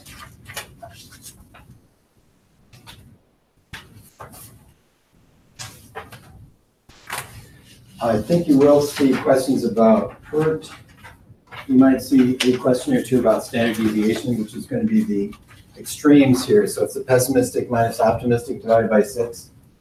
Activity variance, may or may not see, it's basically standard deviation squared. So I'm pretty sure you're going to see PERT, but perhaps not these others. You're going to need to know them. So this is part of what, that's why I say with schedule and with costing, this is where the bulk of our formulas are going to come in. There'll be a couple other formulas in some other areas, but mostly it's going to be with schedule and costing. So a little bit about effort and duration. Effort's number of units, staff hours, staff days we're going to need to do an activity. And duration is how long, how many work periods it's going to take. So I say with my 10-day activity with one person on, well, it's going to take 10 days. 2 people, you know, still the same amount of work being done there, but ideally we could probably do it more like 5 days. So the output of this will be our duration estimates, number of work periods to complete the activities, and we may have it described in like 2 weeks plus or minus 2 days kind of thing, or maybe the probability of meeting that estimate. This is stuff we've done over and over. We're 98% sure we could do it that duration, or it's something we're not so sure about. Then we might have a lower basis for that. The basis for the estimates, we're using historical information. This is something brand new that we haven't done before. And then while we're doing this too, we may have some updates to our activities, attributes, the assumptions log, maybe some new things going into our lessons learned. 6.5 then is going to be developing the schedule. So we're taking all the stuff we've done so far, the activities, the relationships between them, the durations, resource requirements, and bringing it all together. Put together a good schedule model. And then once we got one that we all agree on, that schedule model will become our second baseline. So we're taking the activities, the durations, resources. This usually is something we're not doing manually, although some of our people did use an Excel file to try to do this kind of stuff. But you have a scheduling tool, a lot of times you can, do this kind of thing within that tool. Often a very iterative process to come up with our final deal, usually because we don't have the resources we need. If we were in an ideal world, had 500 people we needed, or the 20 pieces of construction equipment, yeah, no problem, put it together. But even with that, it could be factors like, oh, tractor broke down. Well, that would sometimes jazz up the schedule later. Here's a picture out of PMP, which is very hard to read, but the main idea here is we've got all this information about the project and schedule and constraints, all that good stuff. And we're using some kind of tool, probably using some kind of method like the critical path method, bringing it all together and coming up with a schedule. These are very hard to read. They're hard to read, I think, in the book too. Network diagrams, well, now you're somewhat familiar with those. We just played with those some. Bar chart, pretty common way to show things, or a Gantt chart. This is even harder to read, but it's just a list of the activities with start and end dates. I'm going to give you some samples that are much easier to read than that. So some benefits of doing effective scheduling. It's easier it's another way to make sure we got everything that we plan to have in our schedule, and that we didn't forget something. When we put the WBS together, that helped us make sure we didn't have something slip through the cracks. This also is another way to make sure we haven't forgotten something from the WBS that we left out. This is going to be helpful when we're doing you'll see that scheduling and costing tie closely together. So we put our schedule together, it's going to help us in putting together our cost plans too. Helps identify critical path activities. We've seen that with like the network diagrams. And here's another communication tool that can be helpful. Lots of things feeding into this. So schedule management plan, scope baseline, our activity list, attributes, assumptions, the basis for estimates, duration of the estimates, some of our lessons learned. Scope statement. We can talk about that for a little while, but it's going to be an important thing too. Making sure we got everything that was our constraints and assumptions that we originally had that we've updated. Any imposed dates we might have, and they mentioned a few different kinds here. I think weather restrictions, we're talking about construction becomes pretty important. Contract commitments. Yeah, federal regulations can sometimes be an impacting thing. Key events, major milestones. I mentioned special meetings, conventions, maybe some special things on the marketing or finance side that we need to worry about. I know in my world, things like Democratic National Convention or Republican National Convention in the city. That became a very big deal. I want to make sure that our next package of software was out there, tested, working before that big event happened. Super Bowl, same kind of thing. Any big event like that became, major focus to make sure everything is up and running. And the amount of data that goes through, the amount of phone calls and everything at one of those big conventions or the Super Bowl just explodes. So I know we even brought in temporary base stations. The towers that were there probably couldn't handle all the volume of information and calls and everything else going through. Lots of documents, our milestone list, our network diagrams, team assignments, resource calendars and requirements, risk register, agreements, any ongoing contracts or service level agreements we got. On the environmental side, there's probably some standards and communication things we're going to be interested in keeping in sync. OPA side, our scheduling methodology, project calendar. We've talked about a couple of different kinds of calendars, and they mentioned them here. Probably want to make sure the project calendar ties in with our company and plant shutdowns, the holidays and stuff. Resource calendars more specific to the people or the equipment we're using, and making sure we've got in sync their holidays and things. We decided to use the US calendar with 9 holidays for our project calendar. Our tool had 30 or 40 different calendars in there.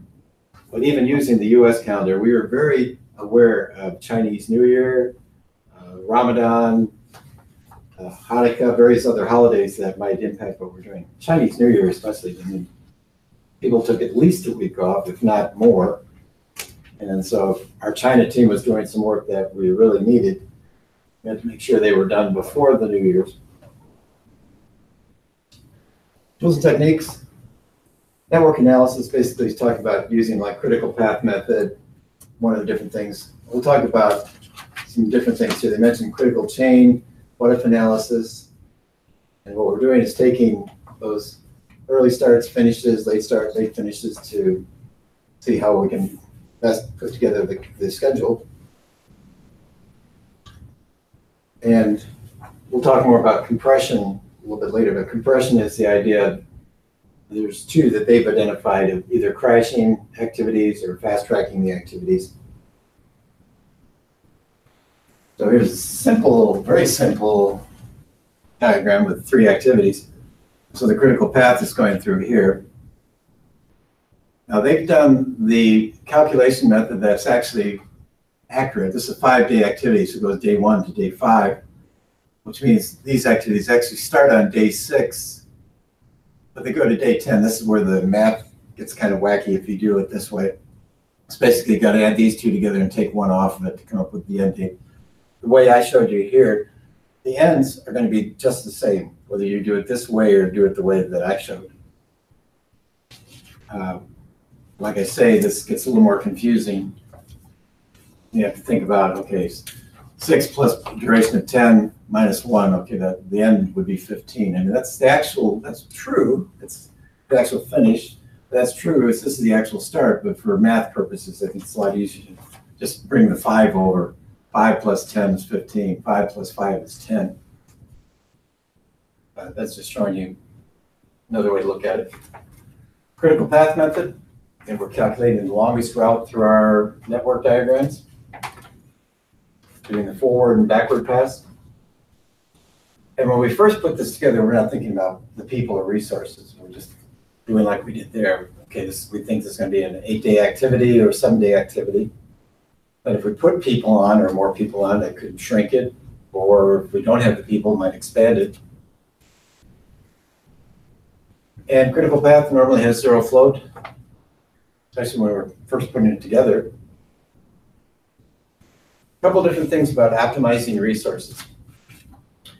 Resource leveling,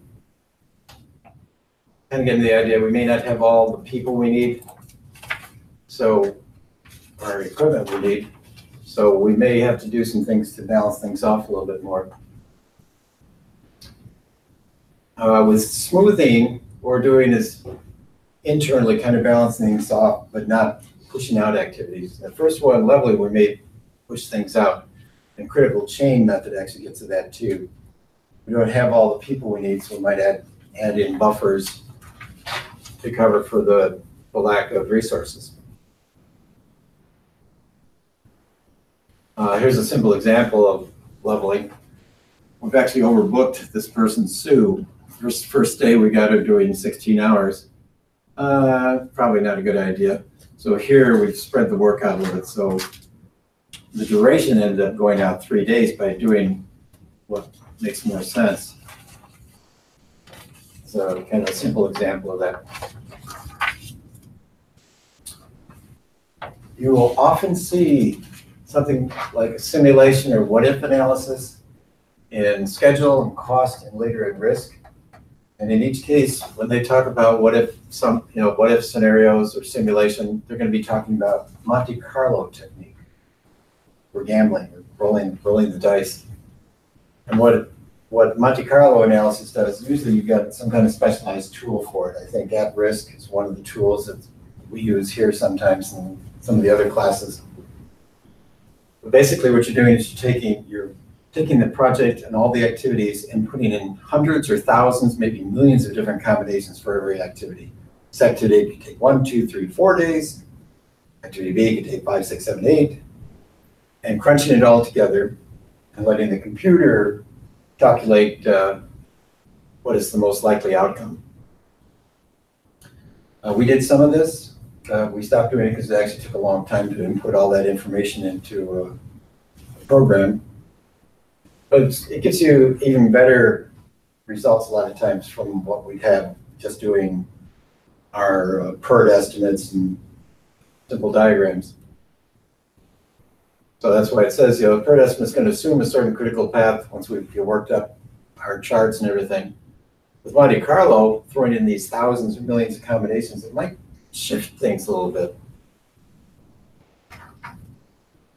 This is an example of the output of what we would see. And this is helpful for us in a lot of ways because it says, if we're told we have to be done in 130 days, not too likely. Saying basically we've got maybe a 15% chance of doing that. 170 days, pretty good possibility, 90, 92, 93%. Give me 200 days, yep, we can do it. They're probably not going to give us 200. And we'll see this pop up again in very similar fashion like in the cost side. Rather than talking about days, we'd be talking about dollars or yen or whatever we're working in. And we'll see later that risk is going to be interested in this too. If they told us we had to be done in 130 days, we'd say time out here, that's very risky. 170, pretty good chance we could do it. So with Monte Carlo, it's giving you that view that will help us decide, can we be done on a specific day or at a specific cost level. And activities on the critical path, they sometimes call it the criticality index. Again, it gives us that overall idea of how much risk we got. Even if they told us 150 days, you have to be done in 150 days. Well, there's 60% chance with all this number crunching we've done that would work. Meets and lags, we're building those into our schedule. We may have to adjust them to make it more realistic. And we're probably using scheduling tools. And we're not going to do this manually. As you can see, even just doing the network diagrams takes a while. So it's a lot easier if you got a scheduling tool to do this. At a minimum, I'll have start and finish, activity IDs and things, resources, the durations of the activities. Here's a little bit about those two compression methods. With crashing, both of these will shorten the length of the project, but with crashing, we're throwing more resources, more people, more equipment at it to bring it in. So this is more costly, but there's also risk involved with that, because we, like that 10-day activity, we put 2 people on, okay, it's not too risky, but if we threw 5 or 6, then we're gonna have a lot more confusion and maybe some rework to be done later. Fast tracking, we're not throwing more bodies, but we're overlapping the activities even more. When we did leads, we were doing a little bit of overlapping, but here we're extending that. We're overlapping activities even more. This too has some risk. We have more rework later. We overlapped our development and our testing even further. And we plan to do a 1-week overlap. Now to squeeze the schedule in, we're going to do 2 weeks. There could be more rework and things involved there. So both of them have risk. This one costs more. This one we're doing more overlapping. So here's a simple example of what it would look like. So here we go. Looks like one person working for 3 weeks. Fast tracking, we're overlapping things more. So overlapping this second bit of work, 2 days on both sides, brings it down to 11. Here we're throwing more bodies and everything at it, and we could shrink it down to perhaps 10 days, more cost. I know it says this is risky and this one's got high cost. Both of them are risky though, because the more we overlap things or the more people and equipment we throw out there, the more things that we need to rework. This is an example out of Agile. So Agile is a little bit different than what we do with our scheduling. They probably have a release level plan, and then that's broken down into various iterations. Now on the iteration level, which would be like that 2-week or 4 weeks piece of work, they'd have it broken down into specific tasks and the work being done in there. Agile on the high level probably has something like a high level timeline, it mentions like 3 to 6 months. And then within it, we're going to be looking at the product roadmap and everything called product backlog, which is really looking at, here's a list of things we want to get accomplished in this particular thing. And we'll knock off the top ones first. Those little bits of work, sometimes they're called sprints. And in the Agile world, you've got a product owner and the team really working together to prioritize and make sure we can do the list. So in here, like this work here, the product owner and the team are probably working together to say, okay, this first user story you're putting together is going to take 4 activities. What's that, 29 hours of work. And as they've actually done the work, then they have you can see how much work they plan to get done, and they have a term called velocity that shows how much work they were able to do in every one of their sprints or 2-week bits. Output of this will be the scheduled baseline, so our second baseline, accepted, approved baseline for the work we're going to do, and this is going to roll up and become part of our big project management plan. All those sub-plans and the 3 or 4 baselines are going to roll up to be our full plan.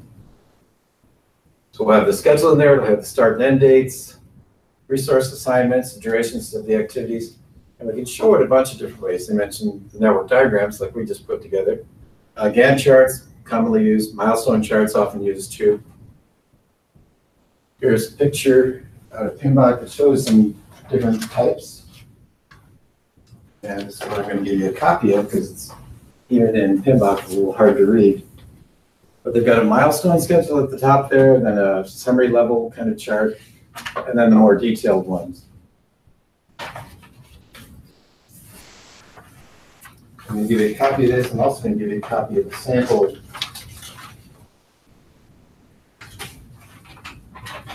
project schedule. Looked at it 2 ways. One is the actual schedule like in a Gantt chart, which is actually very Microsoft project-like.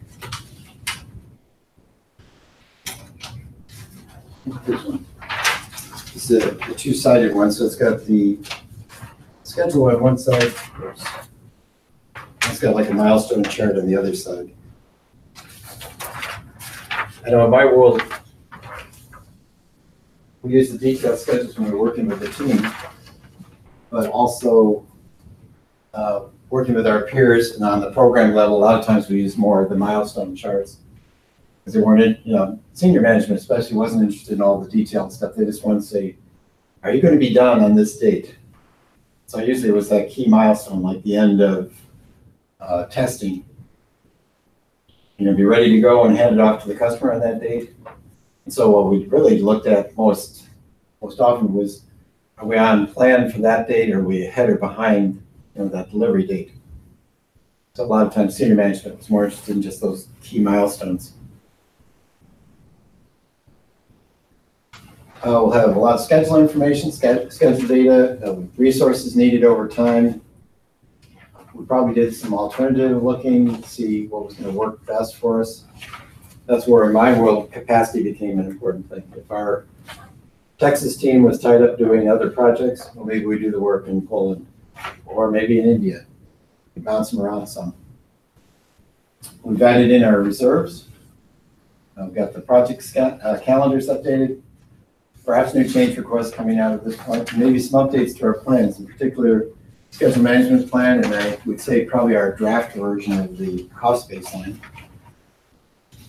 And we're going through this basically by chapter on the horizontal view, but all this stuff's going on. When we look at the planning stuff, we're planning schedule, we're also planning cost, quality, all these things are going on in parallel. That's why I would say this is not the final there. It's probably just a early version of it. Documents, updated, our attributes, assumptions log, durations of the activities. New things going into our lessons learned, and resource requirements perhaps, and the risk register. That's planning. Okay, we put together a baseline, snap the baseline. Now this is over in control, monitoring control, we're controlling the schedule. So we're looking at the activities, getting updates on how we're doing. Are we right on track? Are we ahead of schedule, behind schedule? And if we get change requests, we're going to be using that PICC, Perform Integrated Change Control Process, that central location, but here we're talking specifically about schedules. What factors are causing changes? And how are we doing on our reserves? As we're moving along, we want to see, okay, we've earned a couple of days of our reserves. Do we have enough to get done? Or do we need to do some changes with that too? And when we get approved changes to our schedule, we're going to re-snap that baseline, but we want to make sure that the work that we're doing or the time changes in there make sense.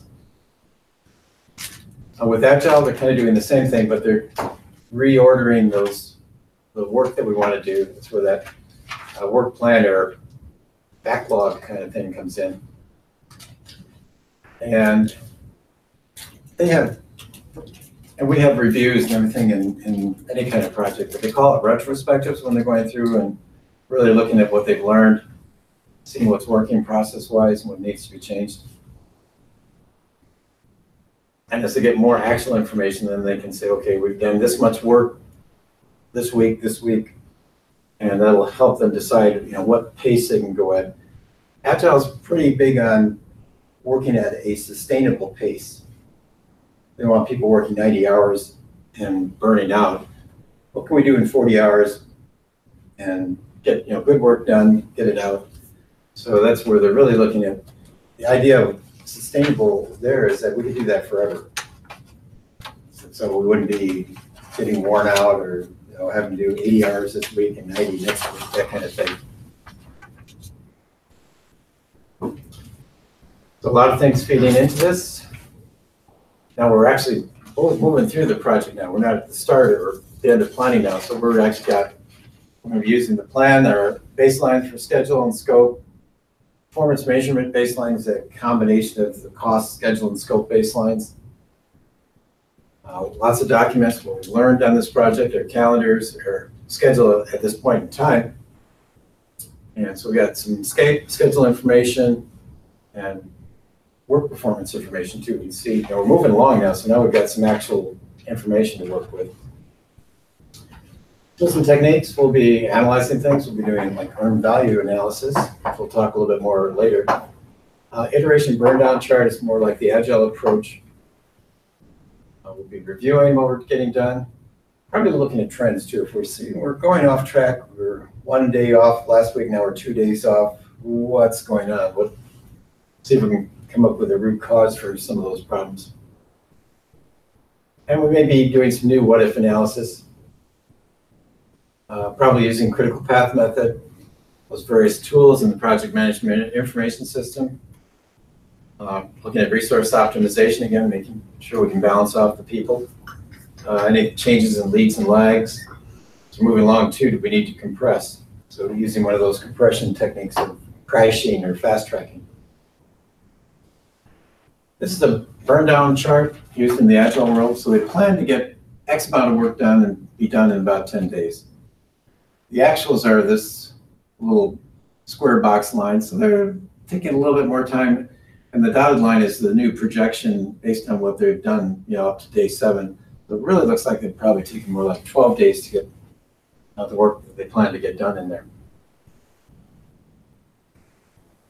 The outputs of this, work performance information, forecasts on the schedule, maybe some new change requests, and updates to our plans. So we've got approved changes that might change baseline, the schedule and perhaps cost too, and maybe updates to our schedule management plan.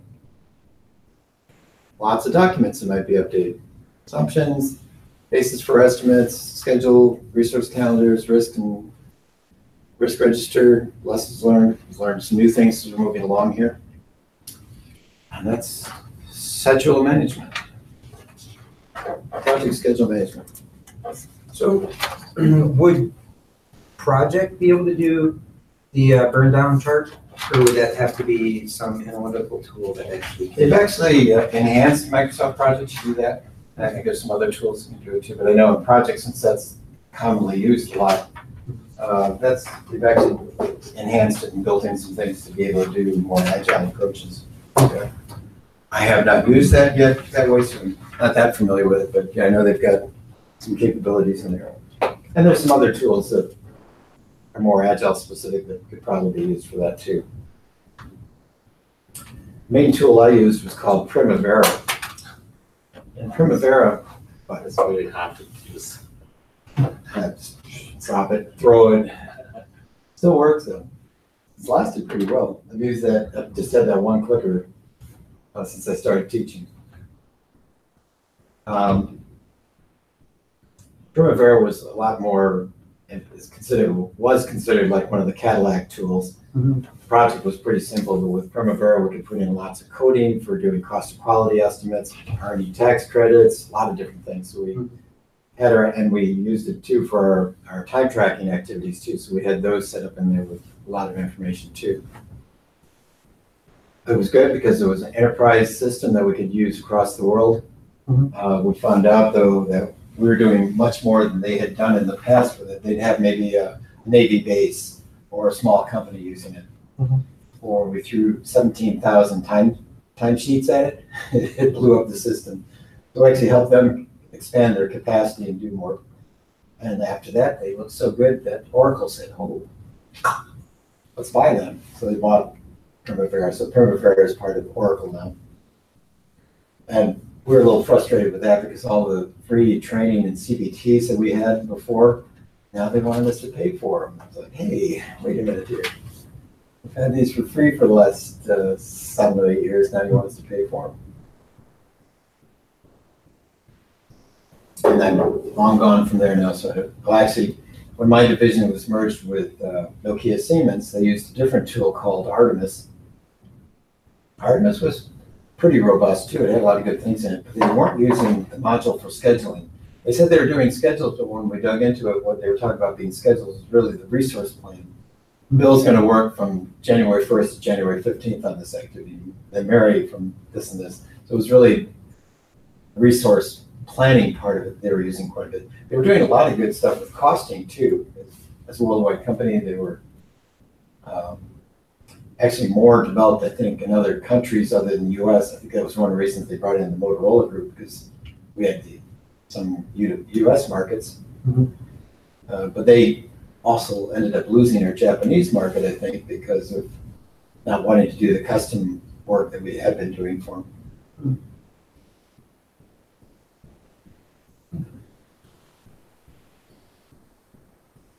So we expanded Primavera's capabilities. And it was good for us too, because we had it out there, and our team in India could update stuff for teams in other countries and do it real time. Once a week then, we had a planned status time. So on Sunday night or Sunday morning, we would actually progress the schedule. So if somebody forgot to progress it, all of a sudden they were a week late.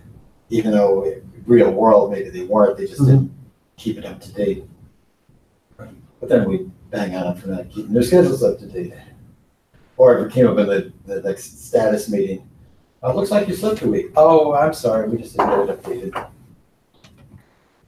We were rough on them, but slap them on the wrist or something, make sure they keep them up. And it's typically one or two schedules that were not kept up too well. So I know the add-on we used was called OnTrack. OnTrack? Okay. Add on to what? Whatever the project managers were using at United Health Group. Oh, yeah. We had two different versions of it, and one worked, one didn't. Oh.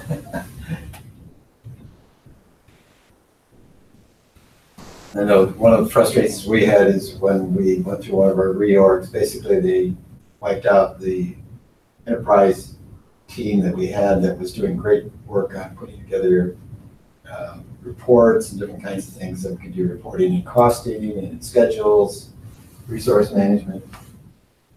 When they kind of disbanded that team, they took the leftover people and put them into a new team. And it was almost 2 years before we had reports that were even half as good as the ones that were eliminated. A little frustration there.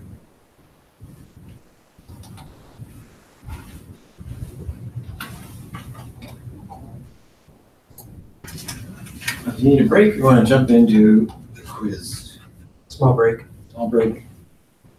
And I'll admit, this is probably the longest quiz that you'll have in here. Fun times. And it's got a little more stuff in it. And math. Some math. Fun. And we had those formulas for PERT, 3-point estimates.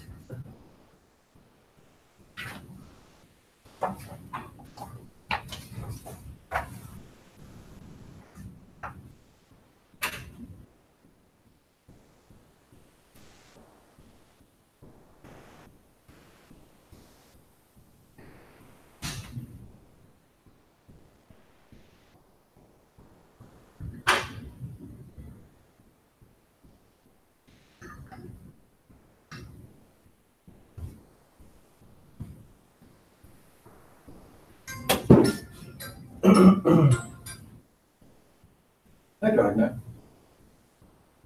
Oh, pretty good. How are you? That was good. How about yours? We're celebrating 2 more. On the 30th, we're having my side of the family, and on the 5th, we're having a second Christmas with my sons that were gone for Christmas.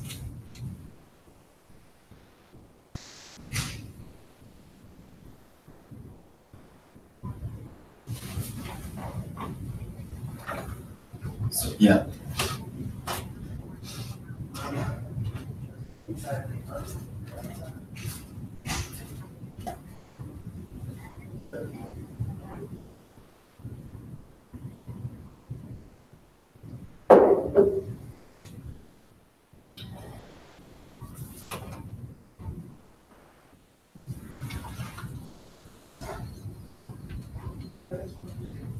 I think the key thing for you is if you use use geometrics and do the exams that are very similar to the real exam.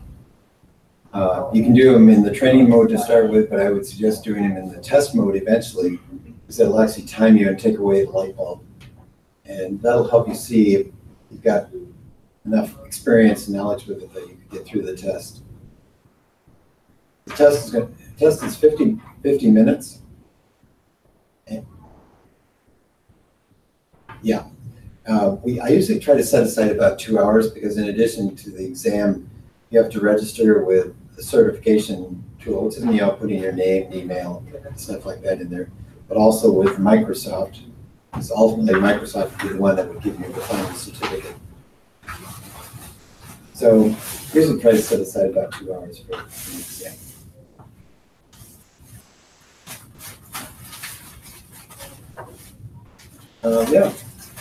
Yeah.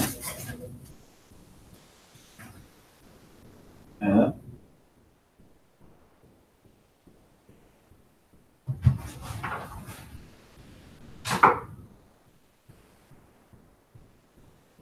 Uh-huh.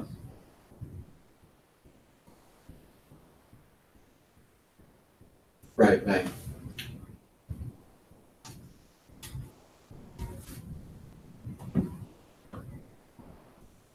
Well, I'm the proctor for it, so whenever you feel like you're ready to go for it, we'll just need to set up a time and date to have it, and I can do it at any site.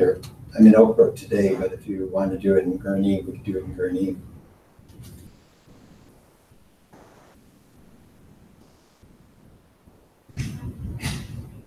Uh-huh.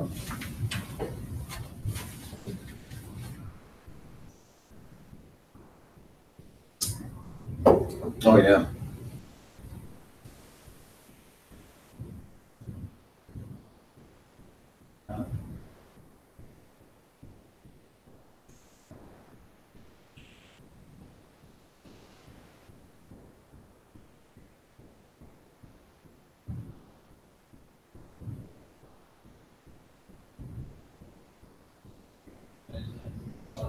Passing score is 70%. The way each method is set up, you've got 1,000 points for the test, so passing in that test would be 700 points. Did you pretend? You might want to write this down, but 1995 will unlock the door. 1995 again, and you just turn the little handle on the outside the other way, and you can pull on the handle just to make sure it's locked, but it'll lock it again. 1995. Yeah.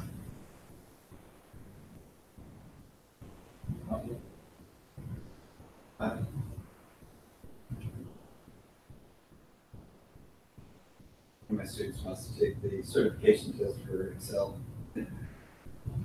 Not too difficult, but I had a lady that thought was pretty smart. She didn't pass it twice. Failed twice. It's not a good thing. So you go for MCP?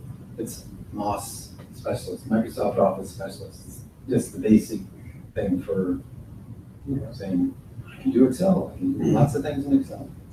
And they've just got 3 levels. There's the Microsoft Office specialist, and there's the expert, and then I think there's a master too. Executive assistant. The end one, executive assistant. The expert one. Actually, the master, I think, is going to be like, actually beyond anything I would even know, probably. Doing a lot of what-if analysis, using a lot of functions and formulas in crazy ways. I don't know, it was Office 4.3 we were doing, that's taking some of his class. Mhm. And I got in without the prereqs. And the class was programming in Excel for all practical purposes. Wow. And it was really long problems, but you could put in raw data and it would just fill in whole sheets. And like the formulas inside the cells, it was sick. Now there's companies that's all they do. It's everything. I didn't know Excel could do that kind of stuff before I took that class. Excel, and they've actually expanded a lot too. When I first was getting into Excel, it was limited to 67,000 lines. Well, now it's like 1.3 or 1.4 million.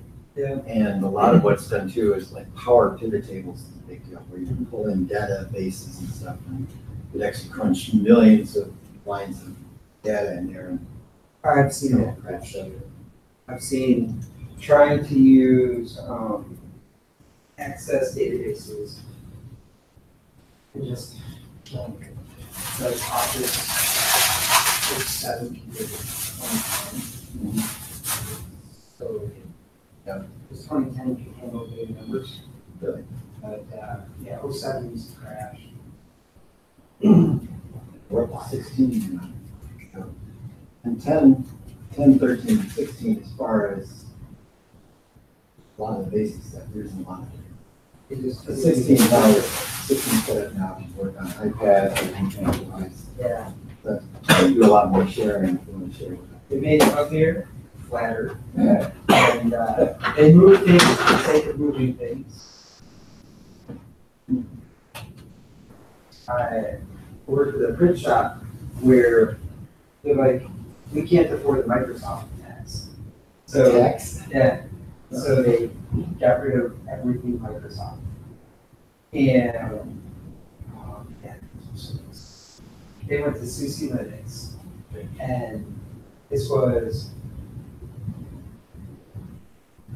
14 years ago. They went to SUSE Linux and they were using OpenOffice. And so then they bought the classes, like the online classes and also the DVDs for training on how to use OpenOffice. These little people had to use OpenOffice. And then, but what would happen is, because it was a print shop, the Apple guys would get stuff in Microsoft formats and stuff like that, and be able to edit it up in there. But everything that they put out in OpenOffice didn't line up. So the people with the high-end Macs were out there. That was such a weird place. Oh, well. Saved hundreds of thousands. Because we had 330 computers in total of 3 locations.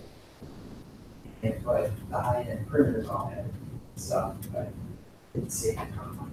Like it was enough to put up with the headache of open office. I don't know who did that math.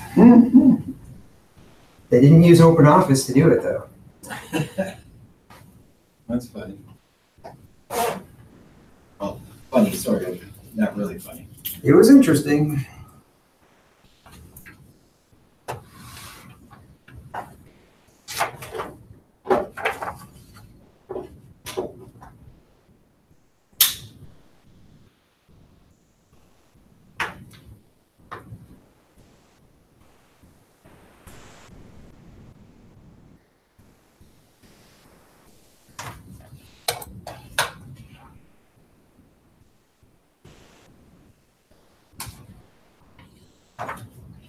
This is a thick one.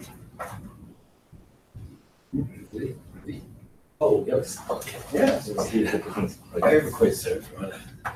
Like I said, this is the longer one. We may or may not finish this. We got a little over an hour.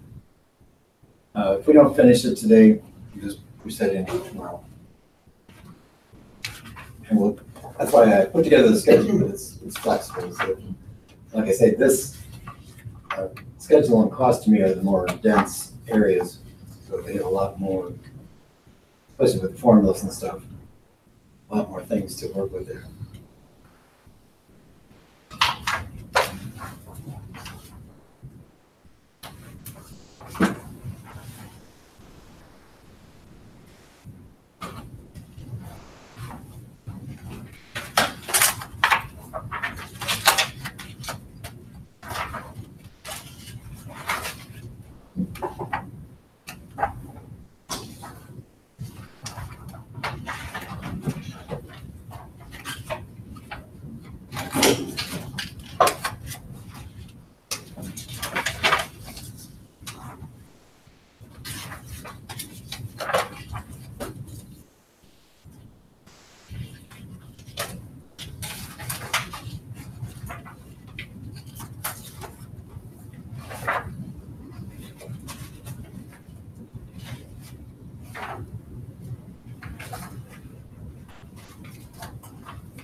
got an idea.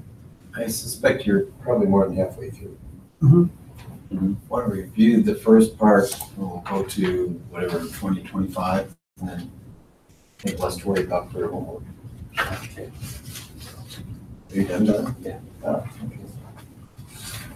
That looks familiar, I think you've seen some of this before. No, I only made it to 23 so far. All right, well, I'm gonna go to 23 and then 24 for tomorrow. All right, this will be your homework. Or we'll pick up so you can do this tomorrow in class. I'll do the first one. The precedence diagramming method represents activities as nodes and dependencies as arrows, and that is true. Now you want to do number 2. Yeah, sure. The required inputs for a planned schedule include all except, the answer is E, expert judgment, Yeah. because expert judgment is a tool and technique. Yeah, expert judgment's always a tool and technique. Yeah, good. Precedence diagramming method, PDM, uses which of the following dependencies? All of the above. All the above is correct. For assuming per duration estimate calculation, which of the following is not that generally true? I'm not sure if I use D. I'm sorry, which one? D. D? Yeah. Using PERT estimates for critical path activities lengthens the schedule. I pick B. Yeah, I think B is going to be an PERT estimate Bravo. is a shorter estimate duration than the most likely estimate. Remember that kind of S curve we saw. PERT estimates usually pushed out more towards the pessimistic side. A blank is the process of identifying the specific actions to be performed to produce project deliverables. This is define activities. Now, our quizzes are chapter specific, so sometimes that's helpful, not always, but when they throw in WBS development, well, that was scope. A6, what is the standard deviation for tasks with an optimistic estimate of 4 days, a pessimistic estimate of 10 days, and a most likely estimate of 5 days? And I had to go look up the formula. I ended up with A, 1 day. 10 minus 4 divided by 6, Yeah, 6 over 6. P minus O divided by 6, right? Right. So it gave us most likely, but for this question, we didn't need that 5-day thing. A key input to the define activity process is I got kind of stuck because I thought it was B or C, the scope management plan or the scope baseline. And I didn't think it was milestone chart. That's good. It's not, I don't think it's a milestone chart. So then the scope baseline? Yeah, scope baseline's a good one. That gave us scope statement, WBS and WBS dictionary. So it's a WBS that we're going to be using to break it down into the activity level. Number 8, the process for managing changes to the schedule file in the is A, change management plan, or D, I don't know which one, but I guess. Actually, one of the things we're going to see with most of these processes is that within plan the plan for it will usually be how do we handle changes. So in cost management, schedule management, all these will have that built into this. This case, it's going to be the schedule management plan.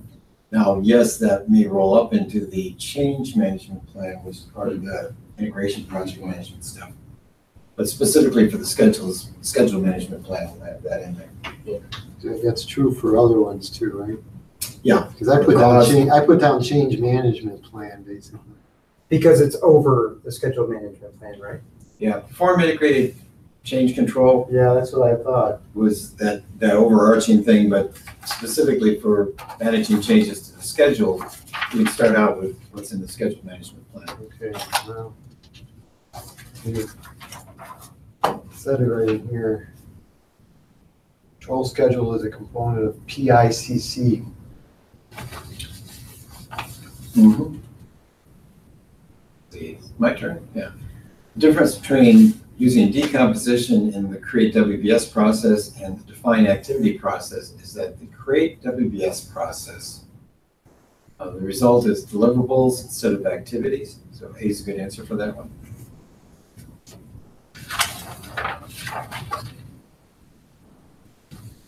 Okay, we're on 10. During what project schedule management process are the relationships among activities identified and documented?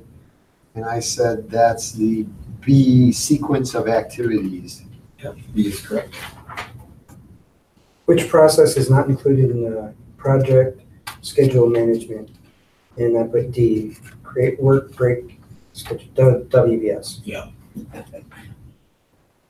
That's correct. Well, estimate activity durations, tools, and techniques include all except the E, activity attributes. Yep, that's correct. It's actually going to be one of the inputs. Contingency reserve time added to the duration estimates should be documented in detail along with any assumptions made. So C is a good answer for that one.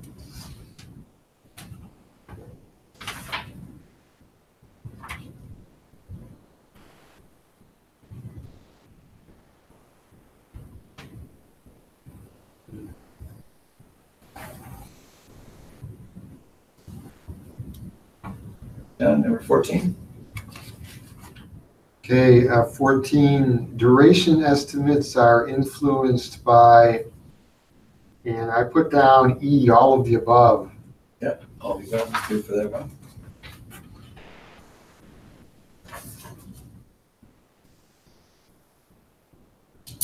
I think my math was right on this one. Activity has an optimistic estimate of 3 days, pessimistic estimate of 8 days, and a most likely estimate of 4. What is the variance in the activity? I put B, 0.83. Let's see here. I'm going to pull up my answer on this one.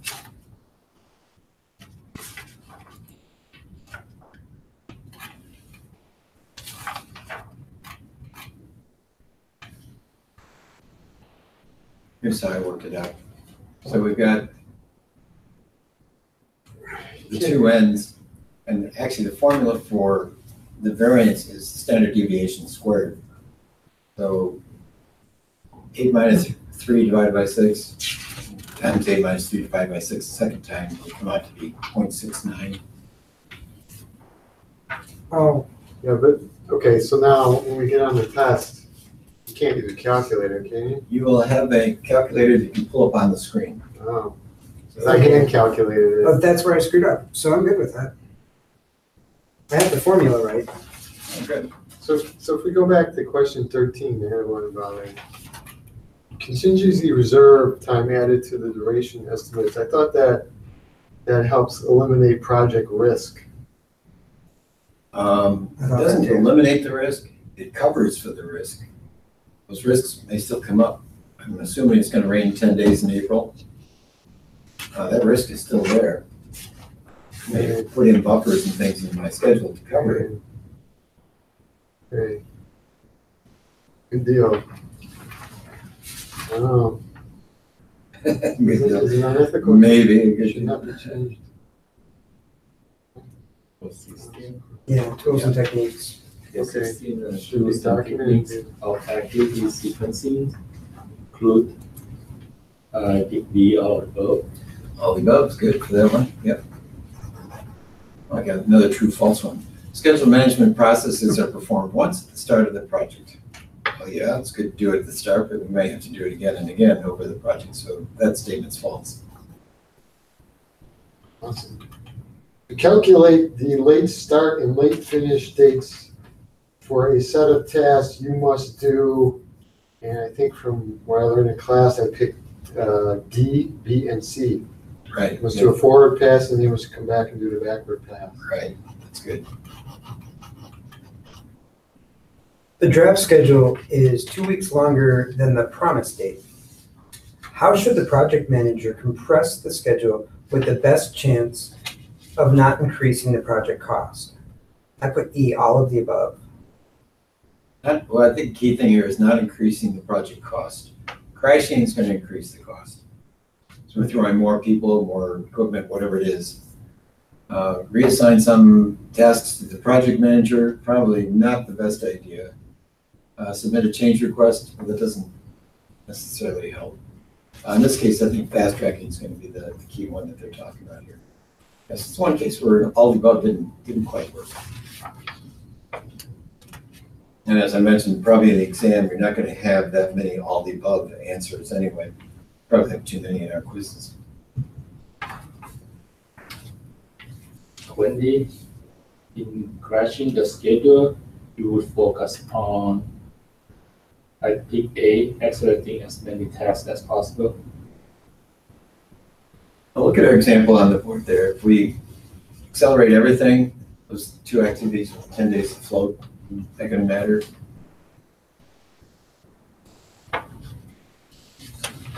Maybe C, accelerate the performance of tasks on the critical path. Yeah, that's what we want to do is really look at the critical path activities and put more people, more equipment, whatever it is on those things to pull it in.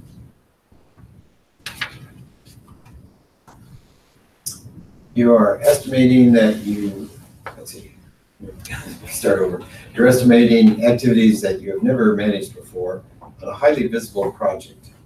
Best strategy is to do all those things.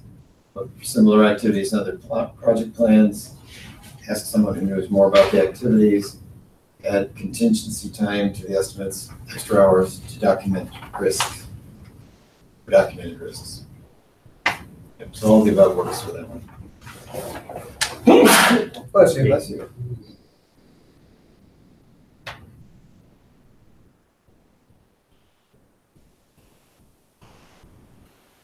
$22. Yeah, okay, I'm sorry, 22. The performing organization's processes indicate that no detailed design can begin until full acceptance has been received on the prototype. This is an example of a, and I said a mandatory dependency. Yep, that's good.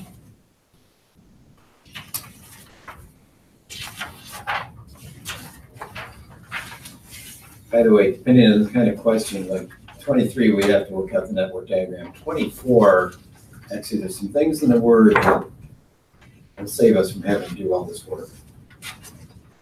But okay. Go ahead. For 23, I put C. The project will complete sooner if activity F starts on time.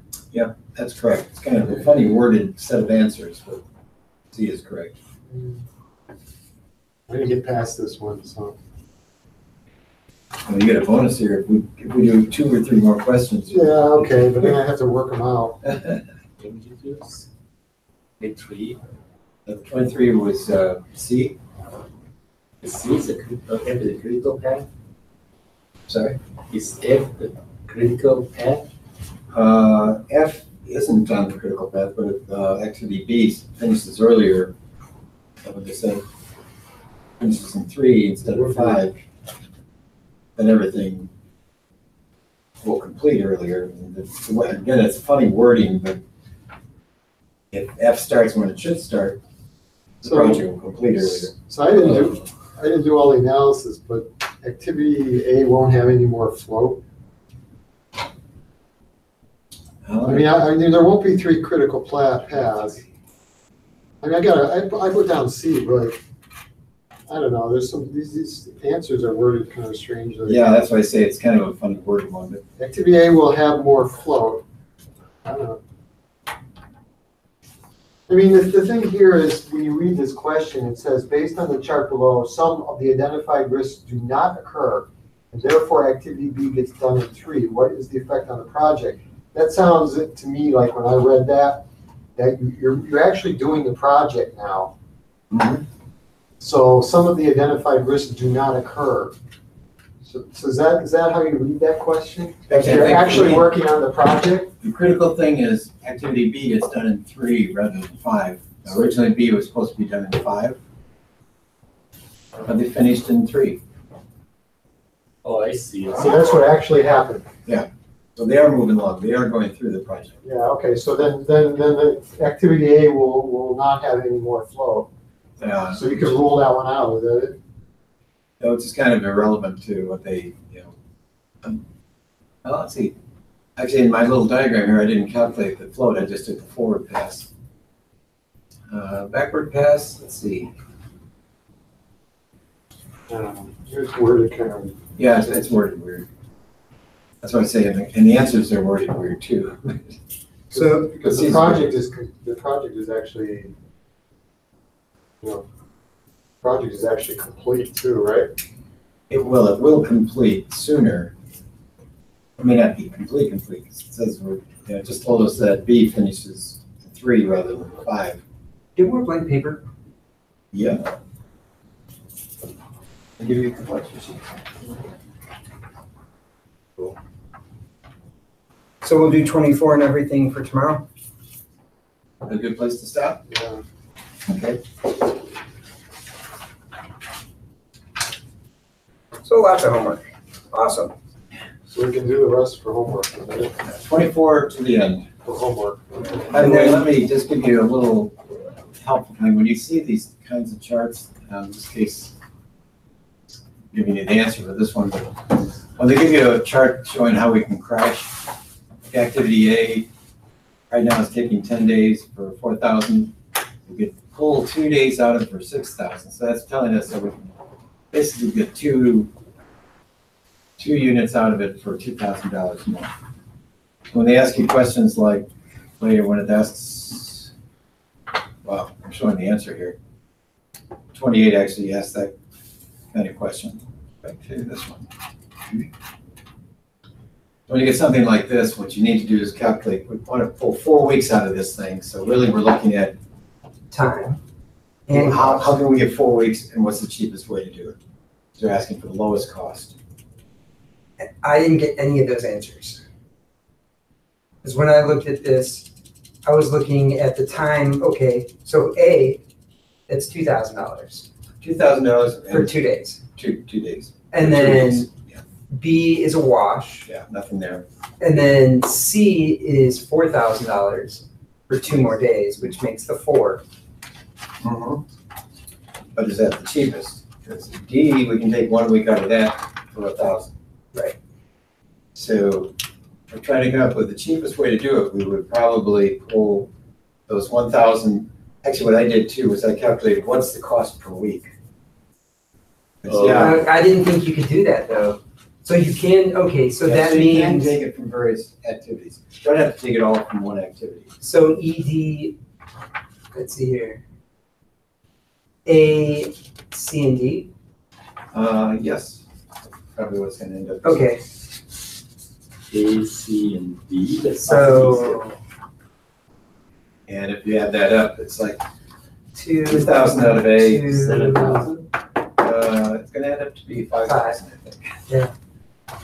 But go ahead and calculate. Okay, I wasn't thinking you can Yeah, break them up take it out. like that. I know that's sometimes the assumptions we make. What I did, and I'll go ahead and show this to you now. We had the total cost and 2 that we could take out of it, but we only are looking for 4 weeks. So I took 2 out of A, 1 out of D, which was the cheapest, and then the next cheapest would be C, where per week would be 2,000. That makes sense. So you add that up and it comes out to 5,000.